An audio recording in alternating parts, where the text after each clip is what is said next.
Well, already calling for the world's trophy lift there is Chovy. Seems pretty confident in his ability. Yeah. And why not? I mean, he's a mechanical powerhouse. Yes, Kuro was actually right. He does die to ganks sometimes, and there are some areas of his play that you can take advantage of. But the guy is quite the monster of a player, and now he's surrounded by quite the monster of a team. Yeah, and so coming out here, DragonX, they're going to be on the blue side. We're going to see what their approach to the meta is going to be. If I see a B1 set, I might get a little upset. If you know, Yeah. you know. Oh, I get it. Yeah. Yeah. Upset with two T's. See that? All right, awesome. You ever see that movie Whiplash? It's one of my favorites. Yes, I mean, it's one of the best movies ever Yeah. made. But you know that that scene where he's like, I'm upset? You remember that? I watched it recently. I'm like, oh, this is great. Like, Yeah, I love. maybe you can. I you can do love J.K. Simmons in that. that. Oh yeah, I mean, That guy he was is made for that role. Phenomenal actor. Right. The first, yeah, I mean, the first time I actually saw him, I don't know if you ever watched this, the series Oz. No, That is very old. that is So, that sounds old. It's Just like, very good, yeah. but it's very old. But anyways, that aside, DragonX on our screen right now. And like I was saying before we cut to the trash talk, well, actually, Quad is going to be in the mid lane, and Chovy is going to be up there in top instead of Doran. So, I'm going to talk about that right after we look at the KT lineup. So, SoHwan up there in top lane, bonO, Kuro, bonO. No, I don't think so. bonO. bonO, yeah, exactly. Oh, I think he's trying to help me. See, the 0 is different from the O, so Yeah. it's like bonO. Aiming in TusiN. There you go. And actually, we're just hopping right in. So, the thing about this team, all mechanical powerhouses, and really, I mean, that's where I just think that it's going to shine. I think this is actually poised to be, in its own way, a stronger version of the old Griffin. And I'm just excited to see what that can end up meaning. Eyes on Deft and Chovy. Now, Chovy up there in top lane. If you guys don't know who Quad is, this is a Cassiopeia one-trick. Well, used to be one-trick. He can actually play other champions. He was picked up from solo queue. Now, Chovy was a Cassiopeia one-trick who was picked up from solo also queue. picked up Yeah. from solo queue. But Quad is considered the best Cassiopeia in Korea. This guy has had IDs in Challenger Korea, up pretty high in Challenger Korea, with 70% plus win rate over 150 plus games on Cassiopeia. That is really hard to do no matter what champion you're playing. Yeah, So there he is. we'll see if Cassio actually eats a ban or not. Normally, you can sometimes see one trick, or not one tricks, but in Korea they call them Jongins, which stands for like master class, Yeah. or like masters of something. And okay, Oh, yeah, there there it it is, the B1 set. Lock it in. All right, now the R1, R2, AD. Singed? Who's that, Thresh? No, I think it was Singed. I think it was Singed. I think it was Singed. Yeah. Singed actually counter set really hard. I don't think Korea knows about that. So where did you learn Whippo. it? You know? Good old NA strats. And Whippo's EU. He's not that old yet. True, well. Come on. Yeah, he hasn't retired yet. Well, you know. You said it, not me. I mean, what do you mean? That's where you go when you're retired. It's like, you know. Oh, no. Philios. And Mordekaiser. So we've seen this beginning of a pick ban phase in game 1, actually, I believe, is where we did see it. Yep, game 1 of the last series. And the Mordekaiser didn't do too well. That was in the top lane. It was Roach versus Chovy. Chovy took him to town. Now we're And seeing Grax also, Piana. We're seeing the Mordekaiser come in again, and Yes. I have no idea what is going on, because Mord in solo queue gets dumpstered by Set. which is a volatile environment where you would Yeah. actually assume that set would not be favored. In a controlled environment, it's even harder for Mordekaiser to beat set. We saw earlier tonight a Mordekaiser get shreked. So it's really surprising to keep seeing this pick. It's very strange. Then again, we had Aatrox going into counter matchups historically in the past when Aatrox was very popular. Yeah. The Kiana comes in for DragonX, and this is a very red type of theme composition, and what I'm associating the color red with aggression and just fires blazing. Not at the mono opponent. red yet. You know what? You get it, but I'm trying to slowly integrate it for the viewers. Okay. All right, sure. Not everyone here plays Magic, Valdez. Come Yeah, on. I took a step up into intermediate level there for a second. Sorry. This is a beginner class. And Rek'Sai picked up for KT, so they're choosing melee champions into set. Again, now they're banning Xayah and Misfortune. Now remember, this is patch 10.2. This is not 10.3 with the Ezreal buff that he ended up receiving. So we'll have to see here what is going to end up happening, as DragonX is going to decide on their last ban. Yuumi was banned away.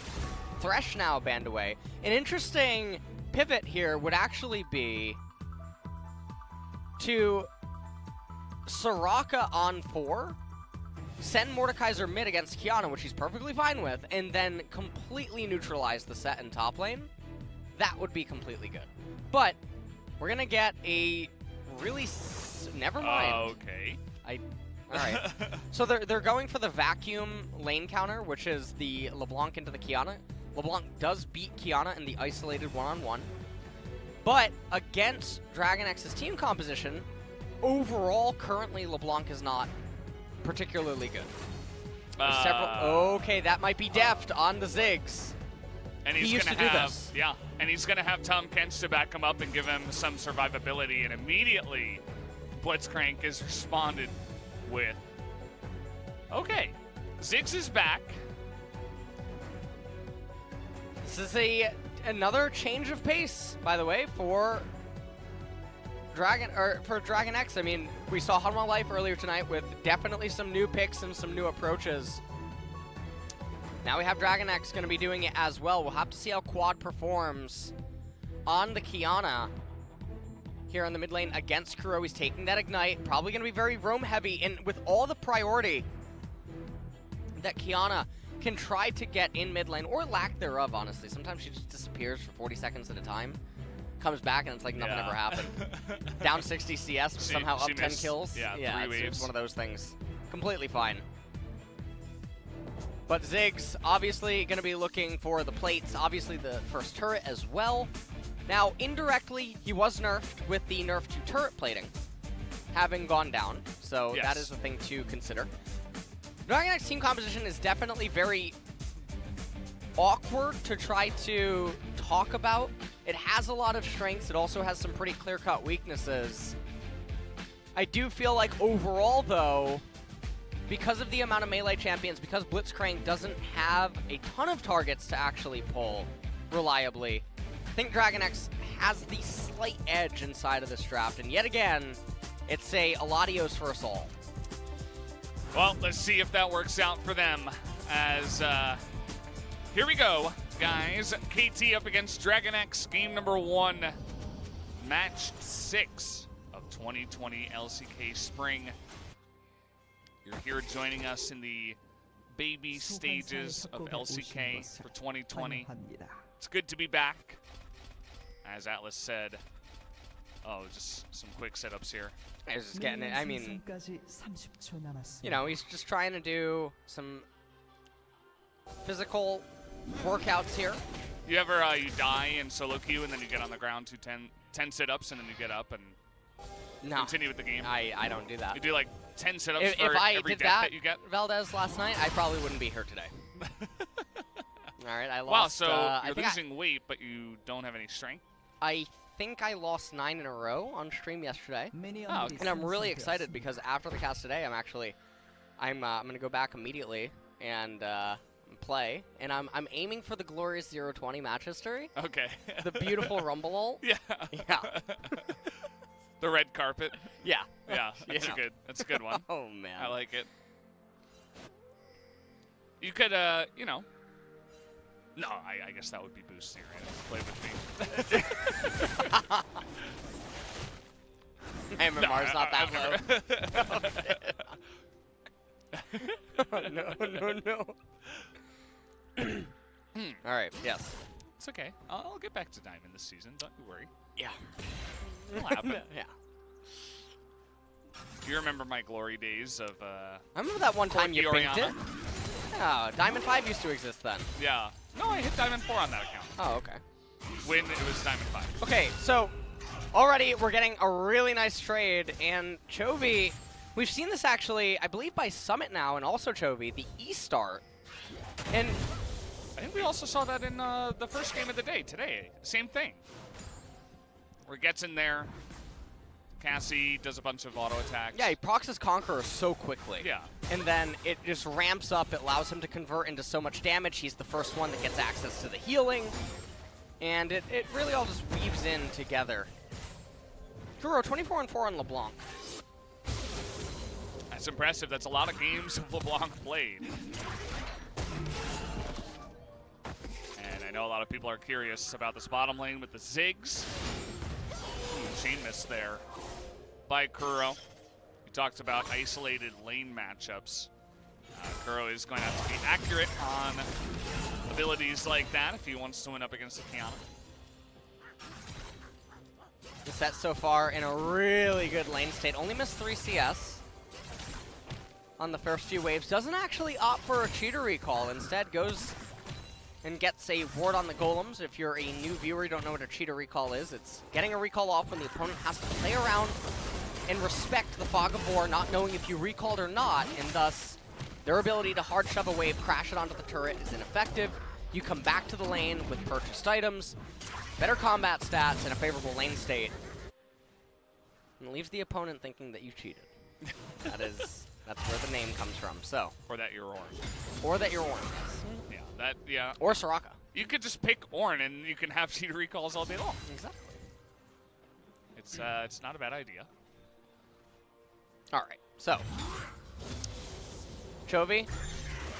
Letting the lane come into him. I really like this. This set, you really want to focus on having the lane on your side so that you can try to space and juggle the distance between you and the opponent, activate the Q, and then allow the movement speed to let you close the gap, get the E, stun, and then convert into the trades.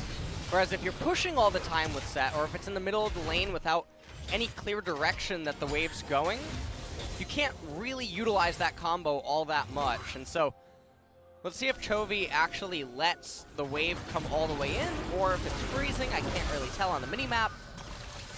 Oh, here we go. Pyosik not on time with the Predator.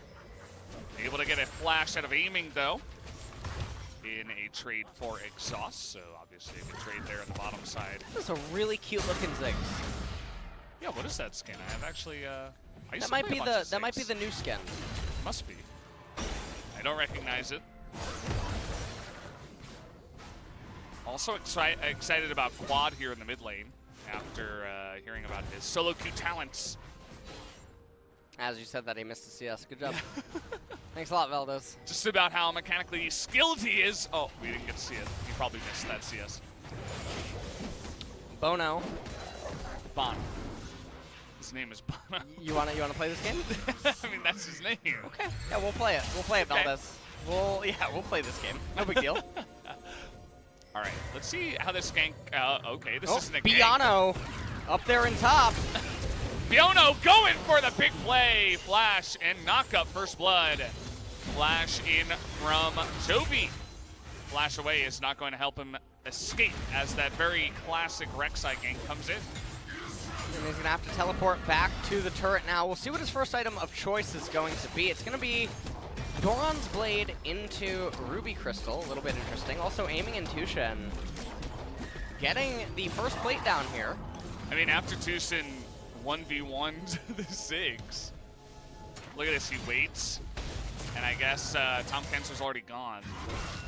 And that's how that happens. And yeah, Deft just, or well, Chovy, able to be so far up there in the lane and gets punished for it. So coming back into live right now, KT, they find themselves with a about 900 gold lead. And KT are probably just feeling comfortable right now. Lost Chapter, though, completed on Ziggs. SoHwan with the Ninja Tabi. Really good item against Set. Just a little juke right there. And yeah, I mean, you can see Chovy keep trying to hold the lane roughly in these spots.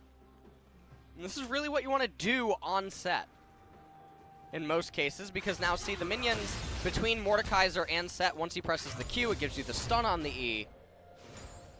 Lets you get a lot more value out of the Set combo. Yeah. It's very different to the lane we saw between Roach and Chovy earlier on today, where Chovy was able to zone Roach off of an entire wave under turret because he hit level 6 before Roach did. And we're going to see a skirmish up on the top side anyway, as both these guys have a supreme amount of sustain between the two of them. You can see that in their items, especially SoHwan. He's just chilling. He's got the Reju beam. He's going to be hanging out for a while. We see that this Ziggs pick is down in the bottom side. You know, we were talking about pushing the bottom lane, but it hasn't done much of that just yet. And now a two-man Rift Herald is going to be started while the Cloud Drake is being taken. And Pyosik and Keria just going to be able to pick that up really quickly. Cloud Dragon. I wish I could say that it's a really valuable Drake for the DragonX team composition, but it really isn't.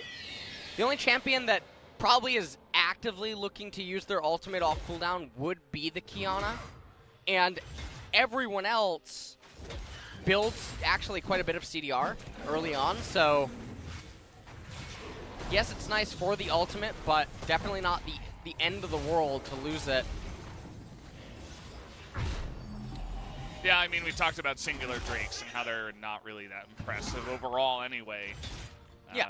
Talking about, you know, the slight buffs they're going to get, it won't make too much of a difference anyway, whereas Rift Heralds might, in terms of where it does go, might net you some plates. Chovy is actually ahead of SoHwan, and you know what that is? It's a byproduct of the jungler gank, where bonO managed to actually take a lot of bonO, a lot of the experience away from the CS. So definitely a bit unfortunate there. Who are you talking about? bonO. Oh, I everybody's thought favorite farmer. Okay. Yeah. Not related to this player. Oh, okay. bonO. As that's that's a big amount of burst damage coming in there. Trying to get that bouncing bomb in. How about a bait, though, coming down here as Exhaust comes in, flashes the hook. Knows that if he gets grabbed by that one, it's not going to go too well for him. More trading as aiming gets pretty low. Rek'Sai sticking around, but neither side burning too much. At the end of it all, though, it does burn a couple of summoners off of Keria. Yep. And so far, this Kiana, she's been mostly locked up in lane, has the mobility boots, has the serrated dirt. So we'll see what is going on. The gold score there is looking pretty good if you are a KT fan. On the left-hand side, TusiN, not so sure, you know. He's probably been eating a couple of spellcasters with his, compared to the melees of Keria. It's 40 gold behind. But actually, you know what? He's probably eating better minions because he's only 40 gold behind, but he's down 4 CS. So, ooh, I think that his dietary choices have definitely been a little bit better. Oh, that makes sense. I mean, Tom, or rather, Tom probably just doesn't care what he eats. Just, yeah, Timmy. This guy, he doesn't have a good diet. He's eating Doritos. He's drinking that diet. Mountain Dew. While he's playing the game. Mountain Dew and Doritos instantly makes me think of World of Warcraft. Yes. When paired together, yeah. Are you still playing that? Yeah. You play it all the time or what? you know, occasionally. Okay. Just checking it. Yeah, I noticed you weren't. Keria gonna get knocked up here as, knockups everywhere. And, look at the side of DRX. They're eating so much damage. Nice stopwatch, though, as Ziggs is trying to turn the tides. They're having so much trouble against these mechanically skilled players, but here comes Quad, and he's looking for blood. Kuro, though, still can't kill Tom Kench.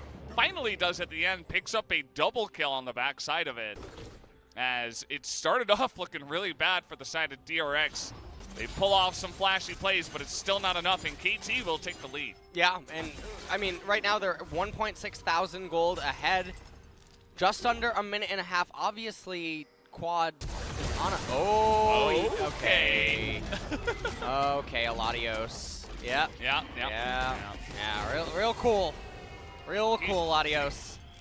Looks like he just flashed there at the end. I'm not sure. I think he's mocking Jin right now. What was that? I don't know. That was weird. That was very strange. Okay. Nice little kill there. Sorry about that, Quad. We'll take a look at your replay in a moment. And right here, Keria, he goes into his stopwatch. They do end up getting TusiN. Pyosik trying his best to live against Kuro, but eventually Quad comes in. Ultimate doesn't actually hit Kuro or pin him, as Quad did get rooted up, and then Keria ended up going down. So there's a ward in that brush. He was trying to Abyssal Voyage. Really nice and accurate mouse control. Yeah. By aiming right there. No reaction. It's actually a very, no reaction. He's just totally calm as he sidesteps the Q. Aiming, making it look easy. I guarantee under the pressure being on stage, it is not. Rift Herald came in, picked up a couple of plates. Chovy trying to trade it back here up against SoHwan. This has been an ever ongoing skirmish in the top side that outside of the gank hasn't amounted to any kills. At this point, if you're a DragonX fan, you probably don't know what to expect in upcoming minutes, as Chovy not actually going to recall. They're posturing around this dragon. If they lose this dragon and also lose a team fight, I think that... Oh, the knockups. But Quad trying to do the burst damage has to be eaten up, and that's a nice cast to save his life. It looked like they didn't realize there were that many members in there. Otherwise, I'm not sure about Quad trying to go in there. Either way, is able to escape with his life, as Chovy had TP, but allows not to use it, whereas SoHwan does. And they give away that Infernal Drain. All right, well, Mountain Soul will be the one of the game, and if you are KT and you get to that, I think it's pretty much over. Kiana gets invalidated by that Soul. 3,000, or actually, sorry, just over 2,000, actually, is the gold advantage right now for KT. Take a look at this replay yet again, and you wonder why DragonX is posturing for the Infernal the way that they are, because there's no way for them to win a team fight. Ziggs is busy trying to shove the wave down in bottom. Set is on top of the turret up in top lane. It's very uncoordinated was the play, as coming back into this, Deft now has Luden's Echo. Their mechanics, I mean, they're solid. You can see it in the plays. But at the end of the day, their decision-making has to be better if they want to pull this off. I mean, you could have easily said, okay, give him Infernal, it's okay. Allow Set to push the top side. We got Mordekaiser's TP. It was a nice grab by TusiN, by the way, to lock down the Tom Kench. I was kind of laughing at Quad, but he was really just able to get in and get out pretty unscathed, whereas Tom Kench was basically dead after the grab. So not much they could really do after that. Deft continuing to show what Ziggs has in his kit. It's a really annoying amount of poke. And they knew they were going up against Aphelios, so maybe they just felt this is a good champion pick into the Aphelios. We'll have to see if they continue to pick it as the series goes along. And all right. There's a hefty amount of trading down there, but obviously the Ziggs pick did not achieve what it wanted to. Yeah. you're not picking this, or at least I don't believe that they're picking this with the idea that, yes, I would love to scale into the later stages of the game. And it's not even like KT has a team composition that can't dodge the Zigzalt.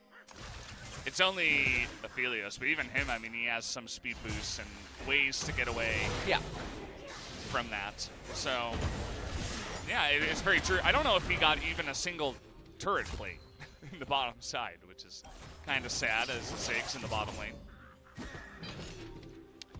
Also, Black Cleaver on Chovy. Pour one out. Yeah, the only way that Black Cleaver becomes helpful is if Chovy and Qiyana are on the same targets. Because then Chovy gives Quad extra penetration for all of his lethality items that Qiyana tends to build.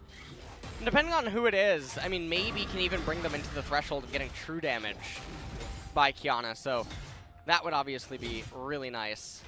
Second serrated Dirk picked up. Probably going to be Duskblade of Drakthar for the second item. Keria grabbed once again. Another great grab here from the side of TusiN, but they're trading back really well. Okay. Comes out at the end there from aiming, but either way, the amount of poke that comes out of Ziggs and how his ult was able to smack both of them does mean that they end up winning the trade, and back go aiming and TusiN.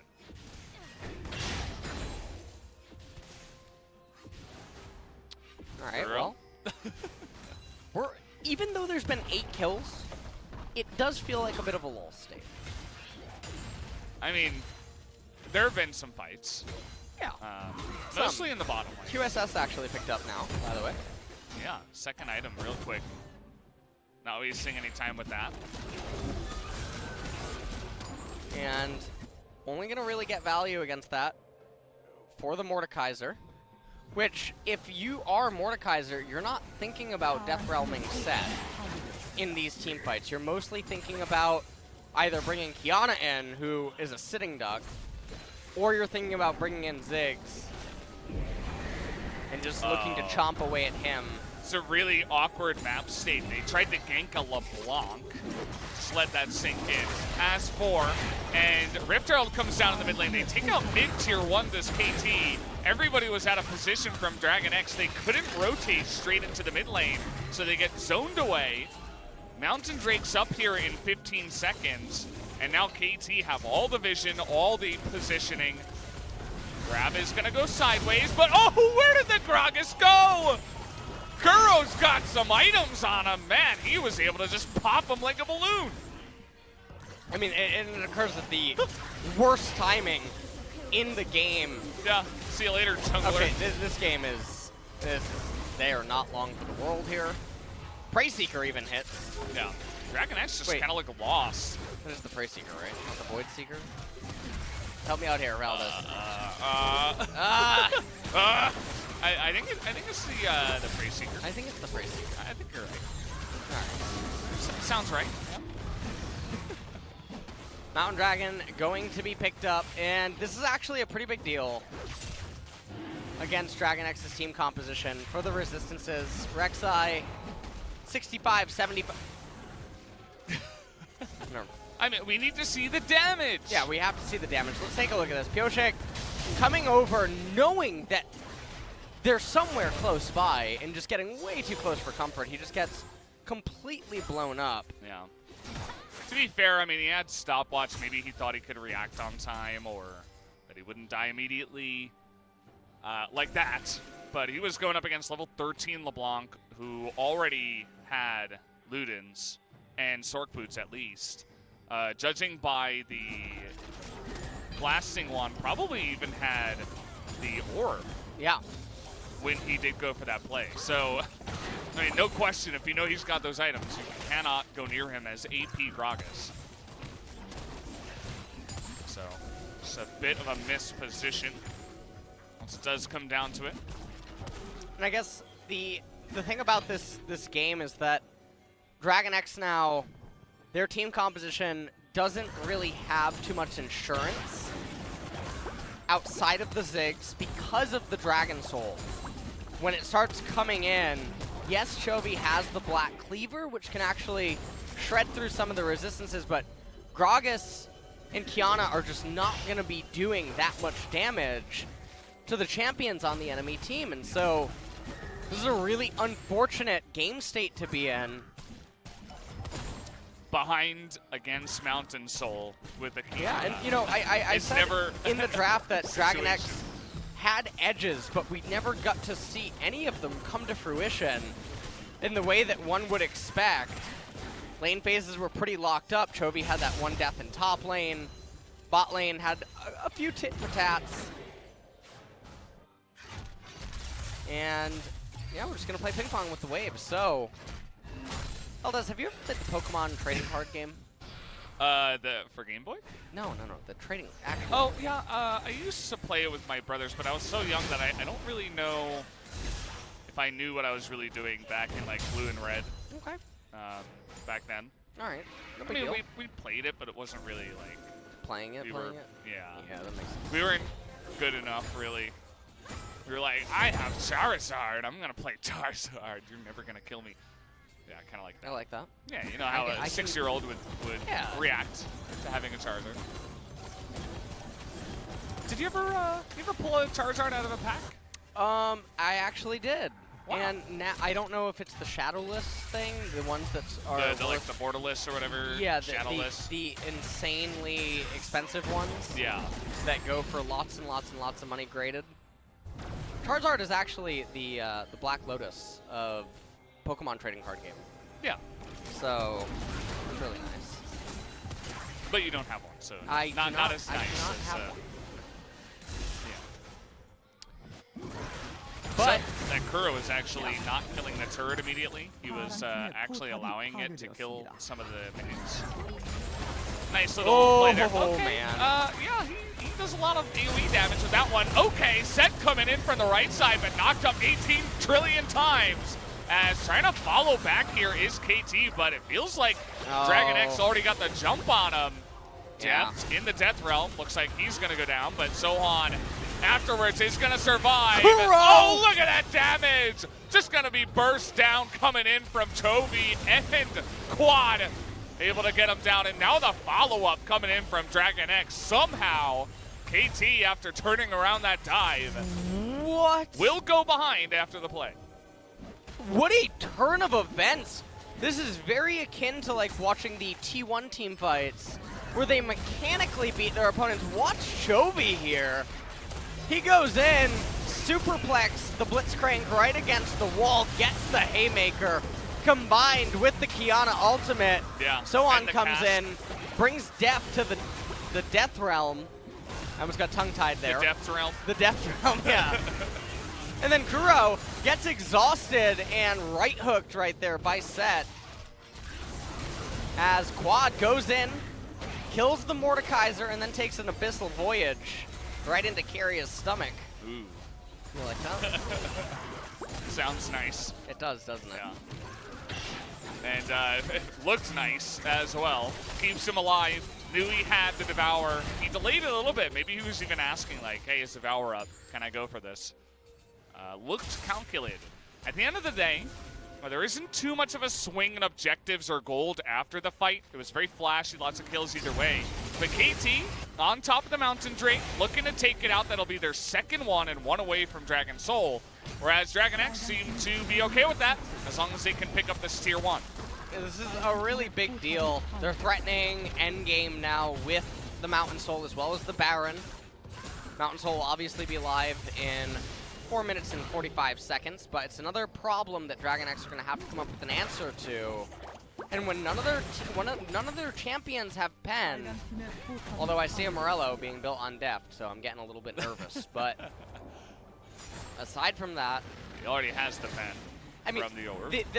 the unfortunate thing about this is that right now KT is getting 12% resistances amplified. So the Oblivion Orb is getting hit really hard just by the Mountain Soul or the Mountain Drakes. So the magic penetration not really all there, and he ends up actually fully completing Morello. There is virtually no healing on the enemy team at all. 100% a void staff recalibration game. Especially. Bloodline?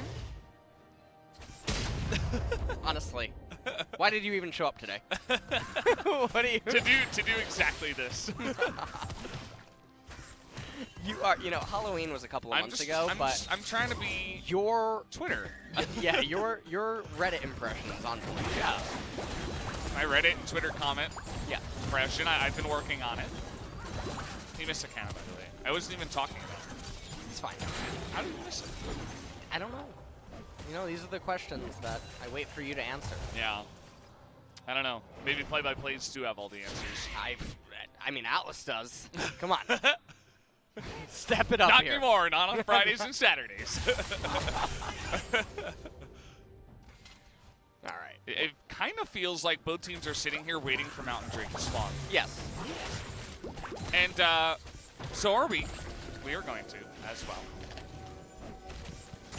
There's a lot of, you know, juggling the minion waves, passing it back and forth.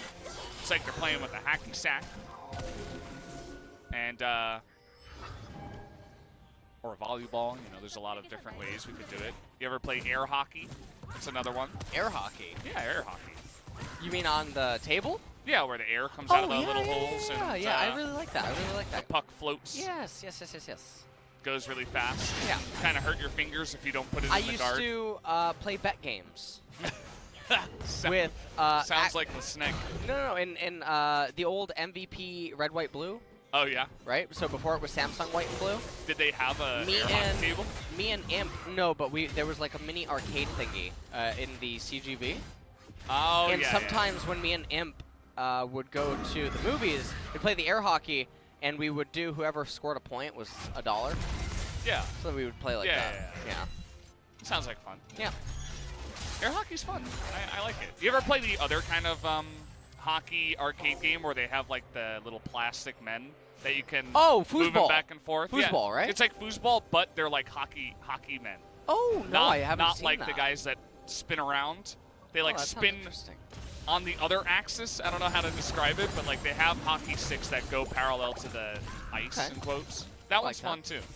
I think they might only have those in ice rinks. For viewers that are wondering why we're talking about this instead of the things that are on our screens, we're just trying to give metaphors and analogies Exactly. to the ping pong Exactly. that we are actually seeing occur in the side lane. So, not trying to get too five-head, Yeah. but You ever, like, what do they say? Like, art is expression or Yes. something like that? We're just trying to express the... Wait, what happened to Pyosik? Where did he go again? He died again. He tried to chase Kuro and he just got popped again. I thought he would have learned his lesson after the first time. Oh, and Kuro's not. He was waiting for that one, but so was Quad, it looks like. But Quad is down 2 levels now. Kuro is having a big game on LeBlanc in this one. And kind of feels like Pyosik is throwing it to him as well. Here's another hook. They have a lot of burst damage, but it's not enough against Timmy Kench. He's going to live, and Ziggs is going to have enough damage to take a life. On the backside, Chovy going to bring back SoHwan. And SoHwan is actually going to have to go back, and in goes Quad. Ends up getting, looks like, pulled over the wall. Oh no, the Blitzcrank was already dead, so he actually just went over the wall. and if Gragas was there, died. wait a minute, I think this could maybe just be all a cruel ploy though. Valdez, you ever see that part of the Batman? No? It's fine, whatever, listen. Aiming is just gonna kill Pyosik. Oh, wait, hold on. Stop on. Oh! Timothy. Thomas! Yeah, that was Trying Chad, to get his title back. Chad Thomas Yeah. for sure. And because aiming did that, he is going to have to back away Yeah, and well, he's try gonna to heal up. Okay, he's And oh my Pyosik God. does this a lot. Really? It's impressive. Is this real? And because he does that, they give away the Mountain Soul. Kiana is going to be a lot less effective, and so will Gragas, although he wasn't any bit effective at all in this game prior. And now this is looking really good for KT. There were a couple of moments we weren't sure. I think the game is honestly just going to be over. Watch Kuro. 그러 잡았어. He said, I got Gragas, I got Gragas. I wanted to see Gragas' point of view. That Okay, is here we just go. cruel. Yeah, here we go. Down will go the Baron. Smite comes in as the grab will not land, but it doesn't matter. The real issue here is that even though there's only about a 4,000 gold gap between DragonX and KT, the real issue is the 18% amplified resistances on the side of KT is now going to make it, combined with the Soul, so that Kiana can't really do a whole bunch. Gragas, no penetration. I mean, he hasn't been doing a whole bunch. Regardless, No, absolutely obviously not. Tom Kench is just going to tickle people. He has no way of doing anything. And so, really all that you have left is Ziggs, and then Chovy, who's now building into more tank items. So, this is going to be... Oh, man. And they're showing us the stat right now in Korean. It's saying if you haven't taken damage in 5 seconds, you get the shield, which is really busted, by the way. Very easy to wade in and out of a team fight for 5 seconds at a time and get that shield back, so it's quite strong. This Ziggs skin is so cool. I really like that they're zooming in on it. What is it? I don't know. exactly? I think it's the sugar, sugar candy cane thingy majiggy. Who's a what? Okay. Yeah, I thought he might be like gatekeeper 6 or something. He looked like he had something on his back that looks like honey or sweet or something. Push coming in with Baron and some Mountain Dragon Soul. Good luck, buddy. Here goes Kuro at the same time. Always threatening to kill that Gragas. Seems like that's been his only target this entire game. And honestly, if you're just going to run straight at a Fed LeBlanc, it's just like solo queue. That guy's just going to kill you over and over again. And then welcome to question mark Ping Land. Everybody's favorite place to be on Summoner's Rift. Pushing 2 lanes. SoHwan against Chovy. Quad kind of sticking in the middle. But that bottom turret going down was inevitable. And they will go. It's taking a little bit of extra time. They are up against the Ziggs with blue buff at the end of it all. But as I mentioned, inevitable. They will push in. We're also going to move over and take this one. Nice little missile voyage. Trying to actually get on top of him. Set is bringing back TusiN, but TusiN is so tanky. Survives for an incredible amount of time, but look at that AoE coming in now. Aiming in the back, just shelling the entire team. This game is over as KT are pushing it. It is completely doomed. There's no way for Quad to do anything. We are going into a game number 2. And if DragonX are going to draft a team composition like... Okay. Well, got him. You know what? That's the true damage Kiana, right? That's the Louis Vuitton? Probably, yeah. I think so. Yeah, so at least he There has you that. go. You know? So, at this point, you have to feel pretty bad if you are DragonX. I think that their draft was actually fine. The overall execution everywhere, you can't really account for it. We saw glimpses of the team fighting capability mixed with the Ziggs and the Kiana plus the set at certain parts, but nothing was really achieved. Kiana was locked into lane, went Moby Boots first item, and just stayed inside of her lane. Didn't really do anything. Bot lane got shoved in and actually lost plates initially to the Affilio Blitzcrank. Gragas didn't do anything. Chovy died up in top lane. And now we're going over the replay. CV Max going over the replay. Maybe has some timestamps written down. Absolutely. Same thing going on over here in the KT lounge. It's a good look from KT. You know, overall they looked pretty good. We gave the MVP over to Kuro, but I feel like the bigger MVP in this one was Pyosik for the side of KT. The guy looked good in the Kespa Cup, but unfortunately today, I don't know what was going on. He did not have a great game. Alright, well. How about the focus on the Blitzcrank here? This is nice. The Stone Plate Blitzcrank? Yeah. Okay. They got him. I They mean, did. Yeah. They did. It's big. And that's what they wanted. Clearly, that was their intention. Clearly. They got the kill. And then KT got the kill. And then KT got the Nexus. Yeah. And the kill onto Quaddy, then they got the ace. Nice amount of damage from Phelios. Kind of funny that he did even more than the LeBlanc, given the amount of burst that was coming out of her, but that's exactly what she is. Phelios doing more sustained damage over the team fights. And not a very close game by the end of it. I mean, it was just kind of pick on the Gragas, Mountain Drake to KT. Pick on the Gragas, Mountain Drake to KT. Yep. And nothing else really happened in the game until the end of it, after they had Mountain Soul and Barry. Well, you see how Gragas Ellis was feels about feeling. that one. Yeah. that's how Gragas was. Yeah. That was a nice scene cut right Yeah. there. That was a little. Anyone else getting excited for KT? You're looking pretty good today. I'm just trying to actually, summon the Spirit Bomb for game number 2. Okay. From KT to, like, put it in there and get the win. We'll see if it happens, guys. We'll take a quick break, and we'll be back.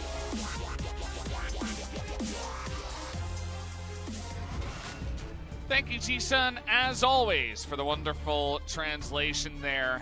Good to see that Kuro picked up all 12 votes. He moves from, I think it was 24-4 Did to you 24 or 25-4 after that win in the LCK. Yeah, actually. What?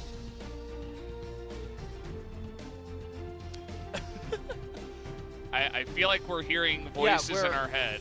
Yeah, I can't hear you when it talks. Okay, that's not good. I hear you in person, but not through my headset. Oh, right really? now. Yeah. Mine is fine in terms of that, but I can still hear the scary Monka W voices in my head. I got this. Can you still hear me? You got a little bit quieter. I don't know what happened to you. We are trying to get into this game. Some audio difficulties. I don't know. I highly doubt you guys can hear this, but hear them. Those voices that I swear are real in our heads. Doesn't look like there's any roster changes. All right, I'm gonna be honest, guys. I was just going along with it, so I didn't want Valdez to feel. Wait, you don't hear anything? There's no voices, guys. Don't do this to me. No. Really. No, there are real voices. I was trying to be. them. I was trying to be a lifesaver. Didn't want anyone to. I think everyone. I'm the crazy caster, and you're I don't want to hear it. You're Valdez. the normal one. I think everyone's pretty monkas right now. Yeah, because of the voices, right? Oh no. All right. Coming into game number 2. Let's see how DragonX can try to bounce back here against KT. And okay, these voices are actually really distracting. I apologize to all the viewers listening right now. We just got a mic drop as well. That was interesting. Or we got Okay, flatulence. I think we're. Are we good? I think we're good. I think. Yeah. Okay. I think we're back to normal. Seems like we're good. This must sound so crazy to anyone that has this on like a second monitor. They're like cleaning their house right now. Talking to each other like. What is Do going you hear the on? voices? I hear the voices, Man. but they don't hear the voices at all. No. Well, okay. Now that we've made it through the before the pick ban, we're ready to jump into the game. Now that the voices are gone, KT on blue, DragonX on red. That's confusing. KT's the red team, and DragonX is a blue-colored team. And okay, let's see how they approach the draft this time around. Aurelia gonna be banned away first by KT. This is probably targeted at Chovy, Yeah, must be. one of the best Aurelia players that does exist. Pantheon now, gonna bite the dust. As, see what is gonna end up being banned away second. Akali. Now, by the way, meta picks like Soraka and things of that nature, it doesn't really strike me as something DragonX would pick. You don't think so? No. You think Chovy would go on something a lot more Standard. Yes. I think that there is a very low chance that we would see Chovy or Quad pick it, and so I'm hoping, actually, what I'm trying to do here is Caster Curse, Oh, I see. you know? Trying to Okay. How about line Yumi? things up like that. Yumi? I could see Yumi. I think it's harder to pull it off on red side, right? Yeah, well, We saw it blue side 4th and 5th pick, leaving the red team with only 1 pick to respond. you can definitely R5 Yumi, or R3 and then pinch. That would be fine. Set. Gonna be the final ban, actually, by DragonX. Which means there is a possibility of Ornn first pick. Nope. Elise. Elise. Picked up here. Elise. I'm glad we didn't get Aurelia, like you like to call Don't even make me try to go into this with the Philios. I'll do it. One of these days. No, Aphelios he's just normal. Okay. You know, he's got a straight up name. It's kind of cool. Is that like, I wonder where they got the inspiration for that name. Aphelios? Yeah. Let me look. I'm gonna Yeah, look it up up. what that means right now, really quick, Valdez. I'm gonna. Kind of sounds like a Greek It does sound god like or that, yeah. something. You know? Let me see. The aphelion is the point in the orbit of an object where it is furthest from the sun. So it derives from Okay. a Greek word. So For I assume when something is farthest away from the sun in orbit. yes. Okay. And so so I guess the metaphor or something that was talked about on Reddit is that this champion is far away from everything else. I don't What know. does That's that what I even just read in a mean? Reddit thread. Please stop. All right. It's far away from everything. Lee Sin okay. actually going to be picked up by Pyosik. And he's known as a mechanical jungler, Yes. remember. And with MF and Leona, and you see CV Max and Quad are actually talking right now. Watch them be saying, just give me Cassiopeia. One time. Let me... Oh! Called it. just let me... Just get on Twitter real quick and make a post. Yeah, By the way, guys, just want to let you know I called this Cassiopeia pick for the Cassiopeia one trick. All right.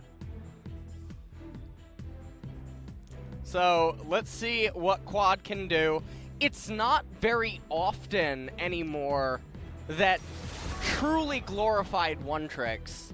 Now again, there's a difference between being a really good at a champion, like Pyosik at Kindred. I don't think I would compare that to the same thing as Quad's Cassiopeia. I think that Quad's Cassiopeia is a different kind of tier in solo queue, where it was really all that he played, mid-top AD role for Jungle. not jungle and support. He can't go there. Okay, snakes don't belong there. So I think snakes belong in the jungle. stop it, Valdez. All right. I'm just saying. I mean, definitely some snakes over there. So let's see what he can do.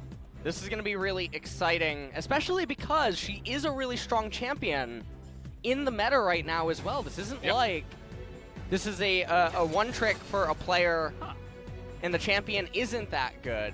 That's obviously not as exciting, but Alistar is going to be picked up here on R4.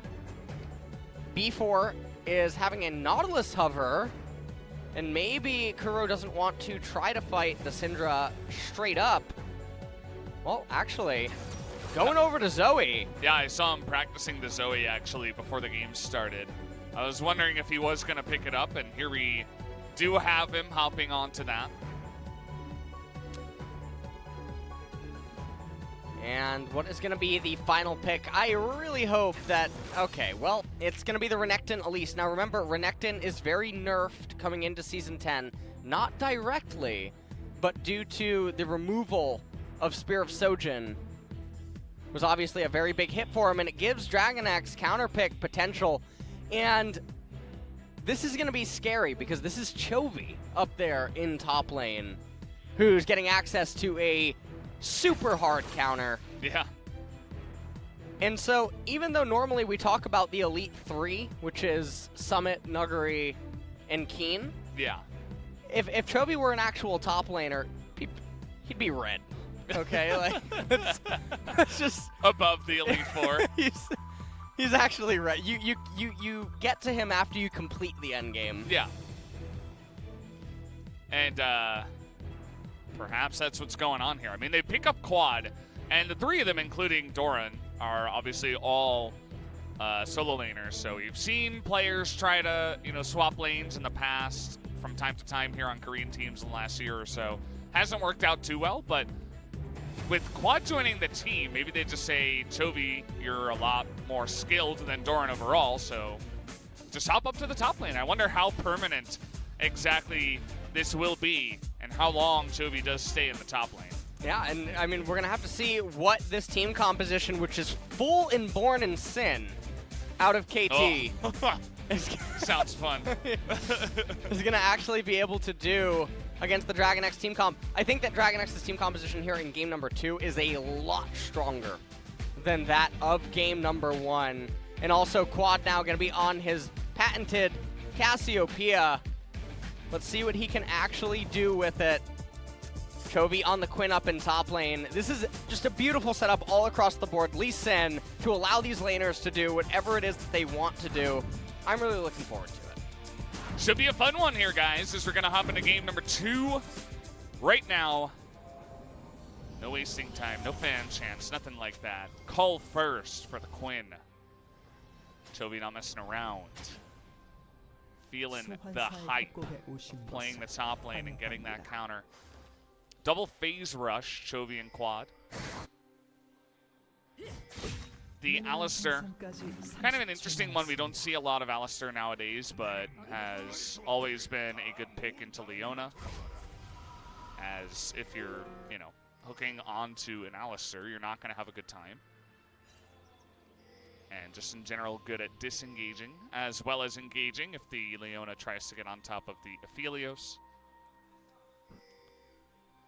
And Corrupting Potion start for Quad.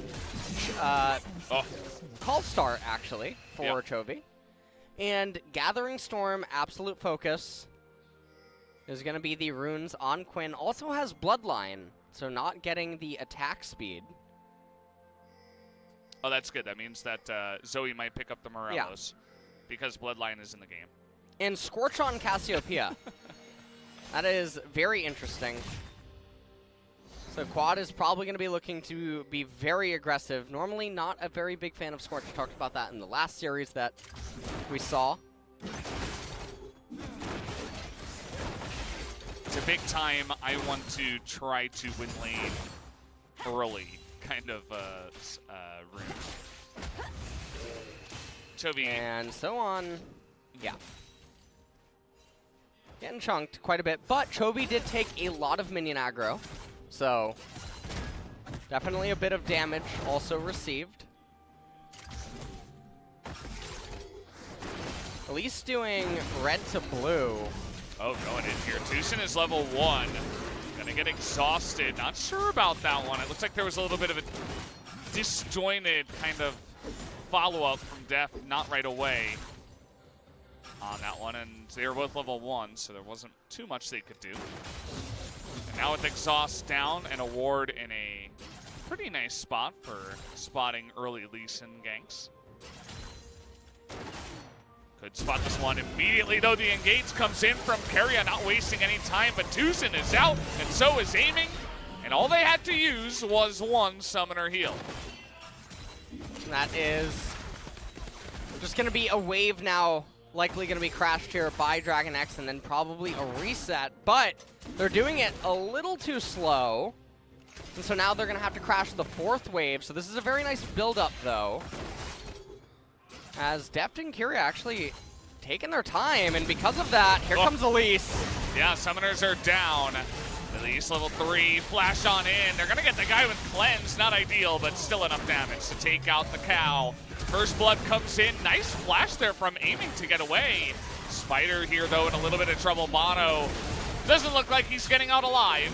Pyosik thinking about a follow-up, not gonna go for the Lee Syndrome play. And Pyosik making sure to give the double buffs over to Deft, who's now going to be able to sustain in this lane even longer if he so chooses to. Gold score completely even right now. Meanwhile, top lane, Chovy not getting the largest of CS advantages, but Hex oh, Blast no. is going to find a Zoe here, but bonO in position. Exhaust comes out. It's a lot of damage. They're just going to turn onto the cow. He doesn't have any summoners. And now Keria is in a ton of trouble, easily going to go down. As even TusiN was able to get there towards the end of it. So nice response out of KT early on. The really weird thing about this is even if Elise isn't there, I don't think that they can kill Zoe. Which just means that Alistar would spend some time. Now, obviously, you would force Kuro out of the lane, but he still had Corrupting Potions. So he'd probably just pop those and then wait for the wave to come in. Yeah. But maybe we can get a replay of it, because there's a chance, I think, that I could be wrong on that. Okay, first we're going to get the replay of the bot lane. This is a byproduct of the speed at which Keria and Deft pushed that third wave in, the cannon wave. They did it too slow, they didn't get the crash, and so they were stuck on the fourth wave. That allowed Elise to come down into bottom and be there, because it's such a damned if you do, damned if you don't. They can't just back off this wave. They give over a permanent freeze, they lose 100+ gold, they lose all the XP and stuff. And now, take a look right here. Even if you knock Zoe in, you can see she's still able to get away using her flash. So, yeah, she would be able to eventually come back into the lane, get back up by TusiN, who you know is on recall, and then also the Elise, wherever she may be. They're trying to hunt down a blind man in the jungle. Doesn't end up working out. Speaking of which, Pyosik was on the Elise, and he was backing in a war, in the pixel brush down here on the bottom side. Knew that the gank was coming in. Still wanted to go for the back anyway to pick up his long swords. Didn't really care about helping out against the Zoe. If they had the Elise in, then, you know, who knows how it could have gone 3-on-2 for about 10 seconds. 파랑 팀이 드래곤을 처치했습니다. And the blue team has slain the dragon. Yeah, that's what it sounds like in Korean. Yes. So far, KT now, again, with slight advantages early on. And honestly, that mountain dragon this early on, it's not super terrible when you consider that there's lanes against bullies like the Quinn and the Cassio. And even if the resistances are pretty pitiful, and we've talked before about how all the dragons are kind of awful, Yeah.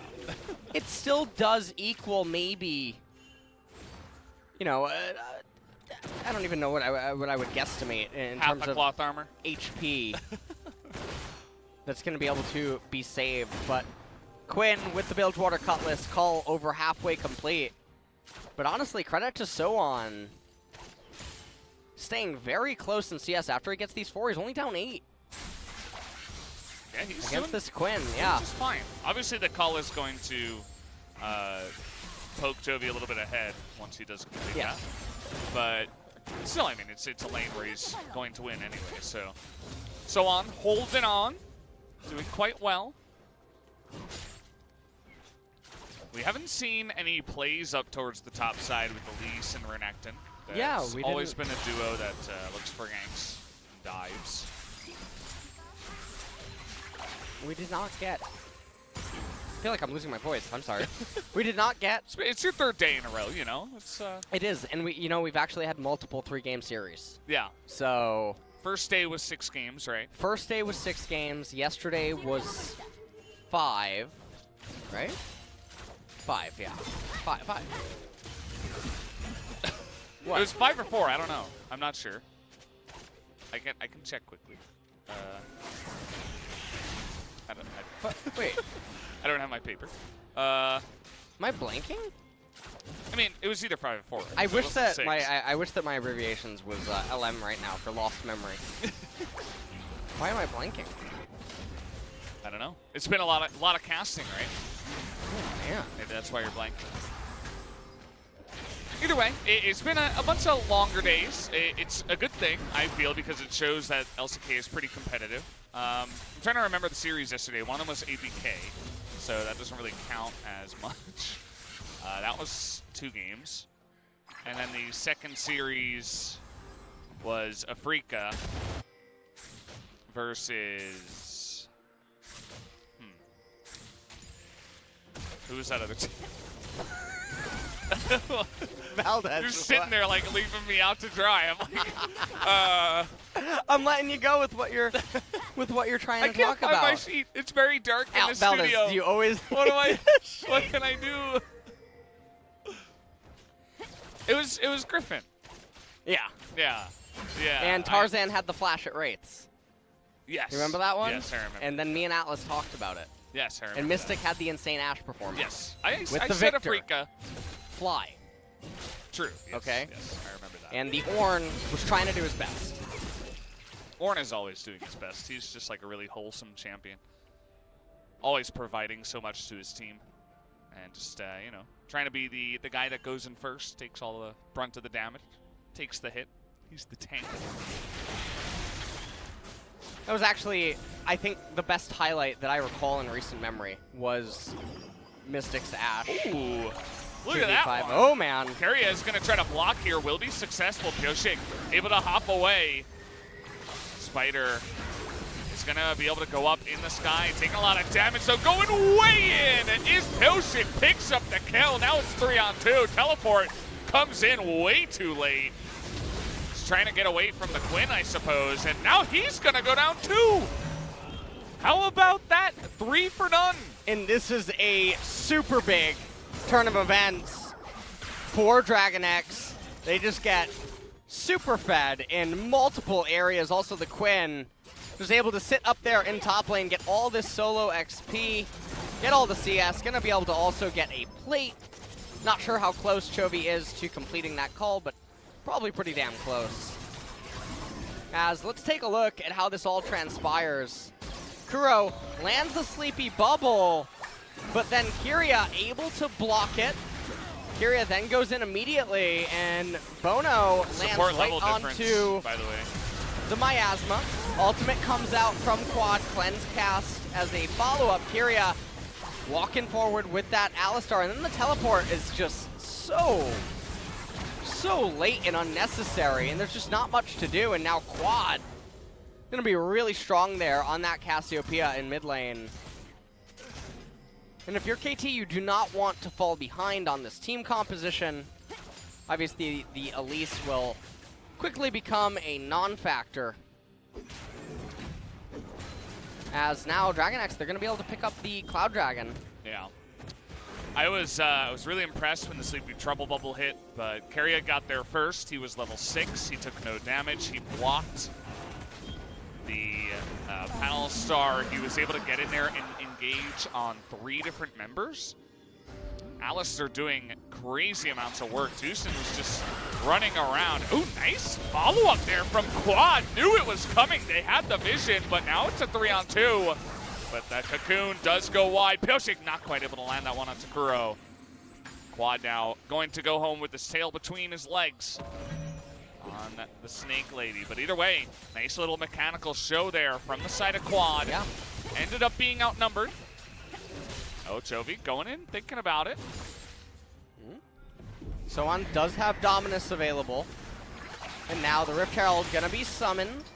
Aphelios not in close proximity. Quad very low on HP, and this is gonna be no plates. Yeah, nothing.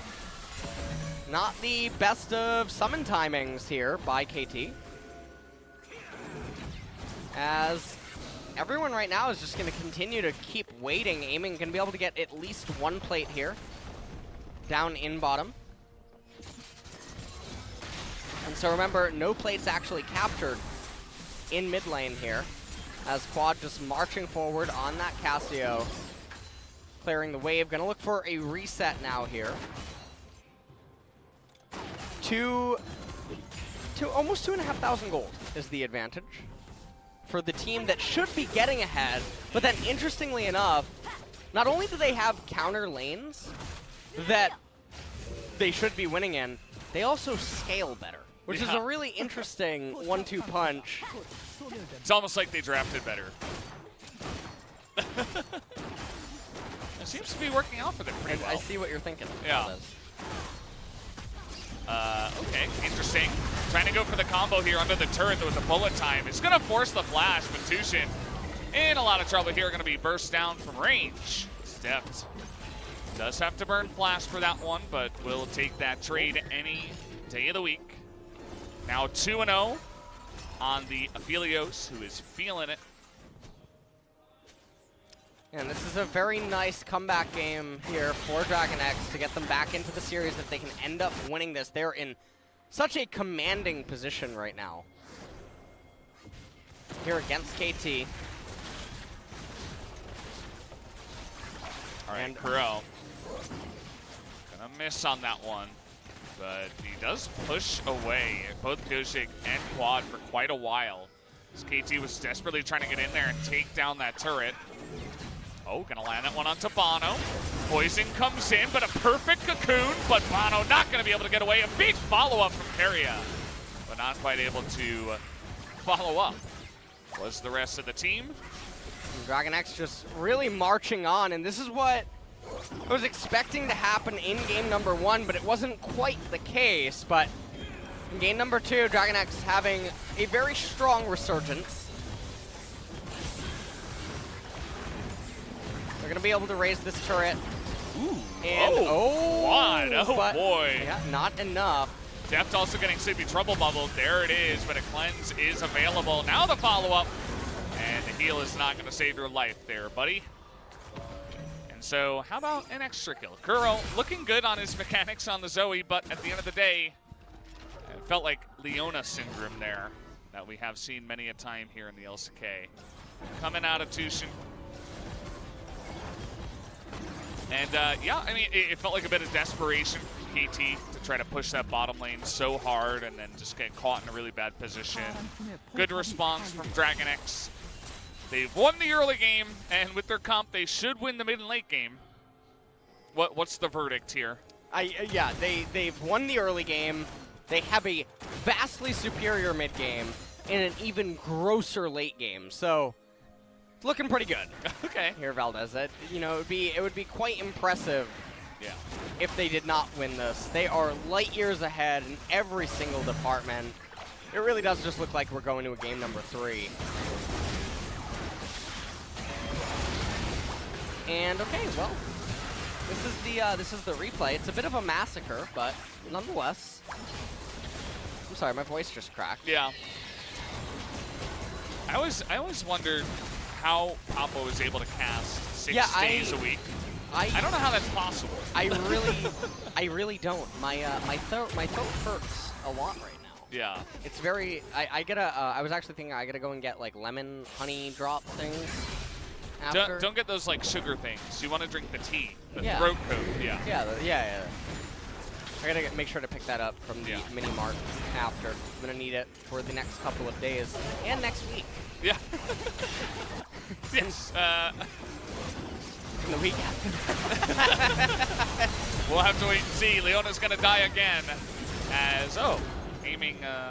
Welcome to the club. It's Fight Club. And you just got bopped in your first fight.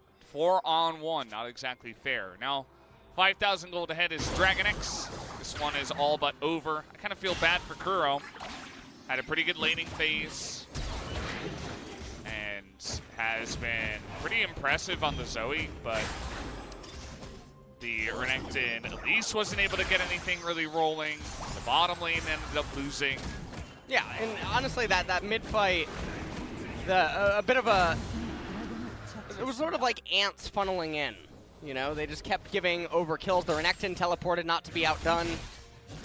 Yeah. That was one of the really key turning points, but also, from the get-go, double counter lanes, really good jungle matchup, and also, I mean, they voluntarily picked Renekton blind to pair it with the Elise, and they didn't do anything with it. But it's pretty hard to do because of the dynamic of the matchup, but also Quinn has the flash, has the cleanse. Yeah, Chovy was never in any danger of dying, and Chovy probably knew that bonO was also going top just because of the way that Renekton was going so aggressively, whereas he hadn't been for the rest of the lane. Now it's really just about taking out turrets one by one, chunking them down. It's not going to be the speed run of Summoner's Rift this time around, but DragonX should slowly but surely pick this one up. And we have a replay here on Keria. Oh, he used his E and said MF no flash, MF no flash, MF no flash. And, Really they killed him. Again, another subtle thing about these pro views is how close these pro players are keeping their mouse cursor to their champion in order to have as much possible direct control over the avatar as possible. That was a little redundant, that ending how there, but possible? I think impossible. Did you ever watch that? Yeah, I did. I think I just wove that in there. You know, I got the soundtrack one time. The soundtrack Yeah, not of something Impossible. Yeah. Interesting. Whatever, Valdez. Yeah. Whatever. A sign of things to come. I don't even want to talk about it. Oh man, Kuro. Guy's on fire today. Just kind of wish that his teammates would help him out. Keria didn't look super impressive in game number 1, but now he's really turning it on.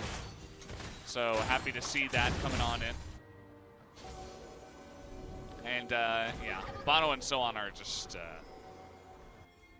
we'll just call bonO no, and SoHwan can be SoHwan. And that's basically the duo between them. Baron being started at 20 minutes. Can KT do anything? That's a nice little bullet time that, well, I spoke very soon. They try to turn, and SoHwan is going to have to flash the wall to get away. Not sure why TusiN is so close to them. As Keria going to pull off that ultimate a little bit late. SoHwan thinking, does he go in or not? Quad is just unleashing hell now. As he's flashing on in, Chovy's not even in the fight. He's killing the minions. He doesn't even care about it. He knows his teammates can win 4v5. And that they pretty much do, as KT have to run with their tail between their legs. Quad, you can see just how confident he is on the Cassiopeia, but Kuro desperately, very desperately, trying to keep this game alive. I really wonder if this means that it could draw a ban in game number 3. Because Onto it Zoe? really, no, the quad, the Cassiopeia. Because it really did look like, remember when CV Max and Quad were talking, he was just trying to convince him, just let me just pick Cassiopeia. Yeah. It's fine. Doesn't matter if they counter pick it or try to. And the pick of the litter that Kuro opted with, remember, it was the Zoe. And so that might say something. They banned Syndra Kiana. Yeah. After R3 pick. So. Taking a look at the replay here, KT trying to make a stand right here, and honestly, it wasn't all that bad. Chovy posturing at the very top, and then just going to farming as he feels like his teammates had it, but then trying to chase down the Zoe. As now they're gonna turn their attention towards getting vision and control over right-hand side river. It's a 6,000 gold lead with a pretty superior team composition. Yeah. They have, well, another fight is what we have here. Keria immediately going to pop that ultimate, not going to go down. This time around, though, TusiN does have that stopwatch. Keria going to be kept alive just barely. If you're a Kuro fan, you're feeling pretty sad right now, watching him desperately try to take this one. Nice little sniperoo there from Deft. As really all the focus here is onto this second Ocean Drake. KT not going to give up just yet. This is really scary if Kuro can actually manage to bring this back. Keria thinking about it, but TusiN is able to spot him out there. They're going to give away that dragon, and yeah, that was a ping from the red team going to Baron. KT not going to do anything crazy like that. And again, they have some more time, but time is not really on their side. They have the center comp, as you mentioned, and that's what you get for sinning, I suppose. That is what you get for sinning. I'm glad that you've been learning. I've been studying. You know? Yeah. 9 hours a day. Excellent, excellent. It's kind of funny how that's the exact amount of time you were streaming for.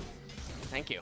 But yeah, I mean, you gotta do what you gotta do to get out of silver, you know? No, that's my new account, guys. Yeah, all right, yeah. It's my new account. Velvet, you know what? Play by play. No, it's not bad. You know, play-by-play is a very low standard. I'm glad to be above that low standard. I'm actually curious what the rank is of all the casters in the world. Some of them And the thing is, though, is are that actually high. yeah, there are a lot of people that are, you know, play-by-play and are Yeah. high up there. There are a lot of I analysts believe that are up there. Captain Flowers, isn't he? He's diamond. Wouldn't surprise me. He's a Skarner enthusiast. Yeah, A little bit of a Scorpion champion. yeah. I know Vedius is like Diamond Vedius 2 or is something. diamond. Weird Champ is, I think he's Diamond 4, but he's a Rek'Sai one trick. Oh well. never Yeah. mind. we don't talk about Yeah. him. Never mind. Yeah, I don't know. A lot of people put, like, we're just saying this for curiosity's sake, but a lot of people put way too much focus on those ranks. I'm not just saying that because my second account is silver. But no, it's all good. As TusiN, you're in a bit of trouble here, buddy. Is trying desperately to get out. And now he's going in, as that's really all he could do. Nice lack of damage, as basically 0 was done by the bullet time. And yeah, I mean, that's not the first time. DragonX, if people are wondering why not talk about certain things that are happening right now, it is a 8,000 gold lead with a scaling team composition being up 2 dragons, threatening Ocean Soul in 2.5 minutes.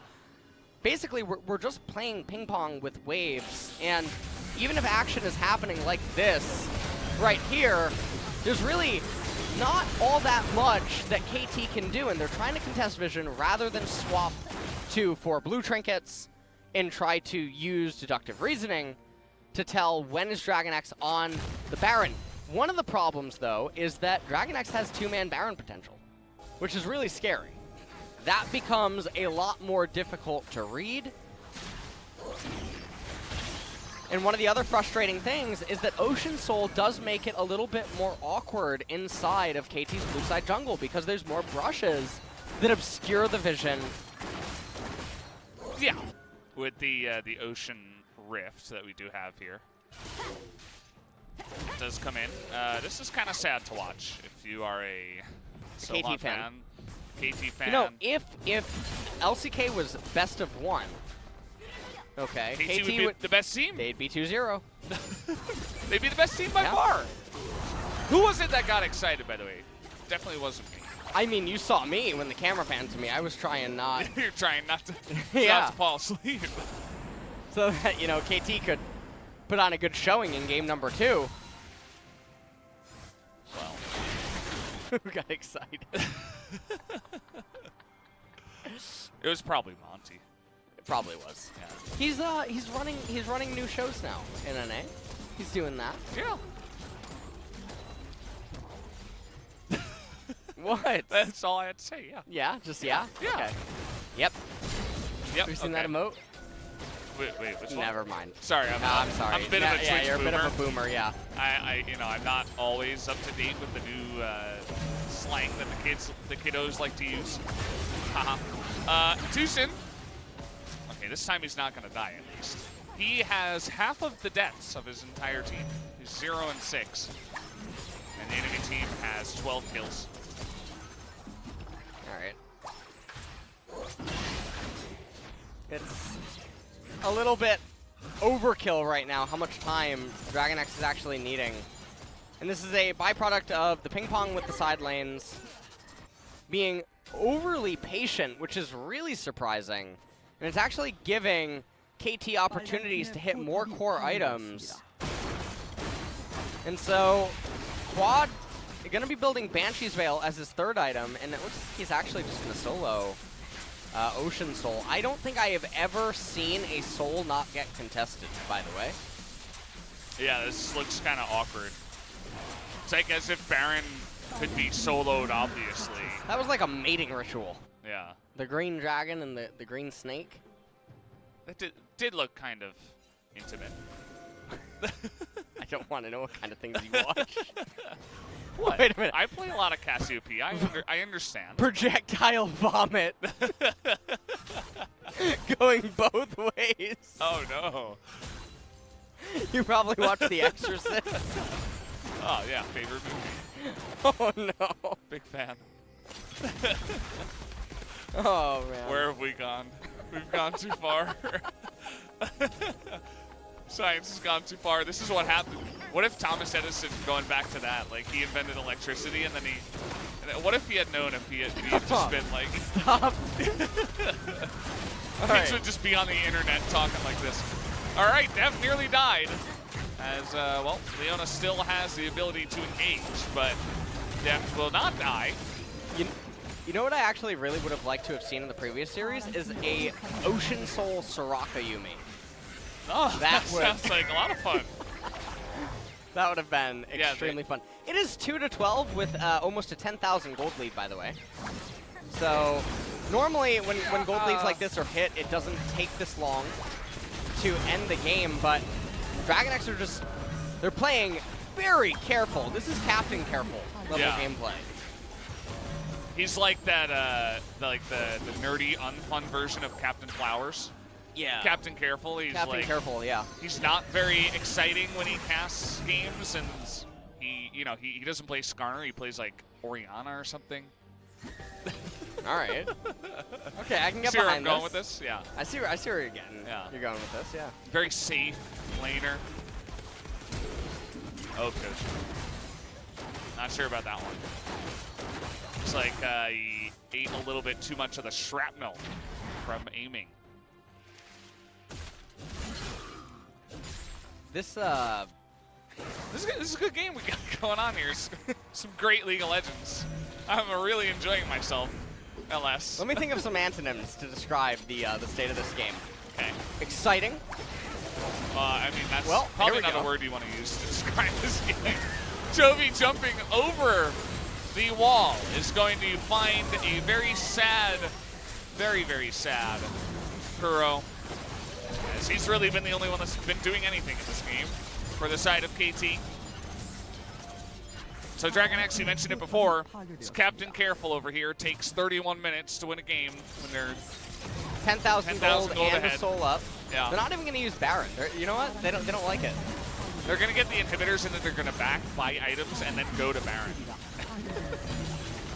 After sweeping out all the vision, of course. Also, there used to actually be a, well, there's an interesting thing here where DragonX could still lose the game, as weird as that sounds, because Elder is just so busted as an objective that if somehow KT can actually get a hold of it, they could still come back in the game. True.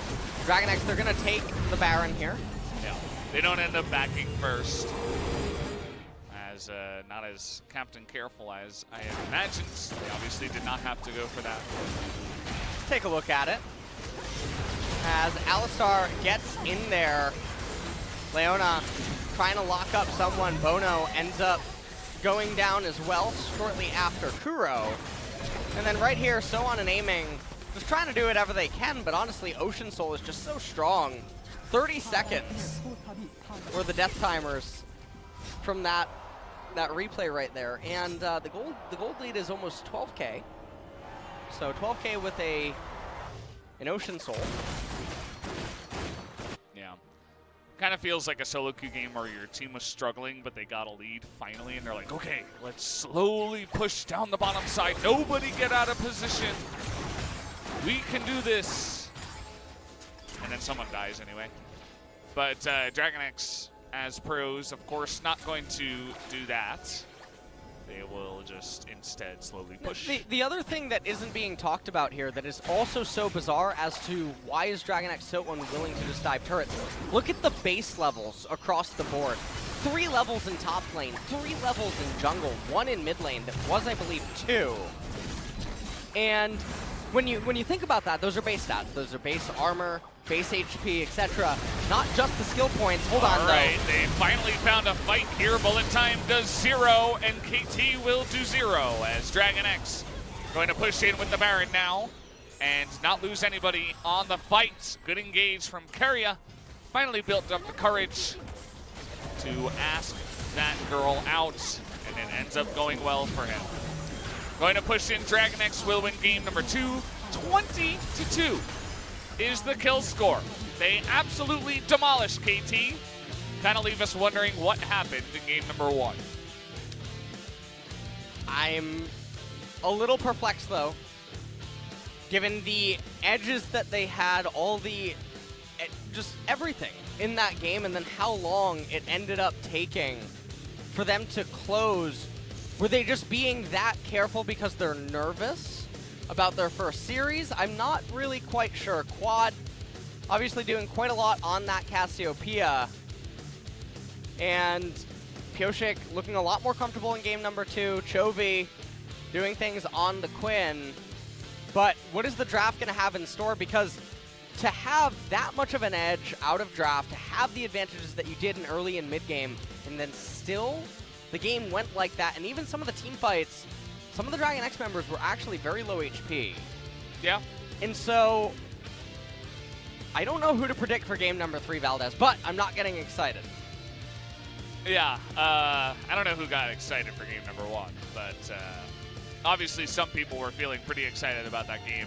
And the Kuro carry, the thing is he ends up doing it again, which is a good sign. There's a chance that maybe KT, if they play to their draft style, and then Kuro is able to pop off from there. I mean, he had the most damage in the game.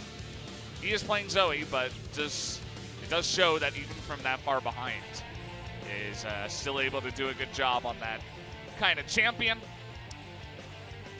As, yeah, not much else to say about that one. Pretty straightforward after the early game went so heavily in DragonX's favor that they were able to just move on and take the win. Yeah, and again, we're just going to have to wait and see what happens. Will Quad get his Cassiopeia again in game number 3? I don't think so. No. But also, these have been some pretty interesting bans that these teams have been utilizing. Yeah, for sure. So we'll have to wait and see, guys. We're going to go to a quick commercial break. When we come back, game number 3, the 6th game of the night. Let's see who will take it here in this best of 3.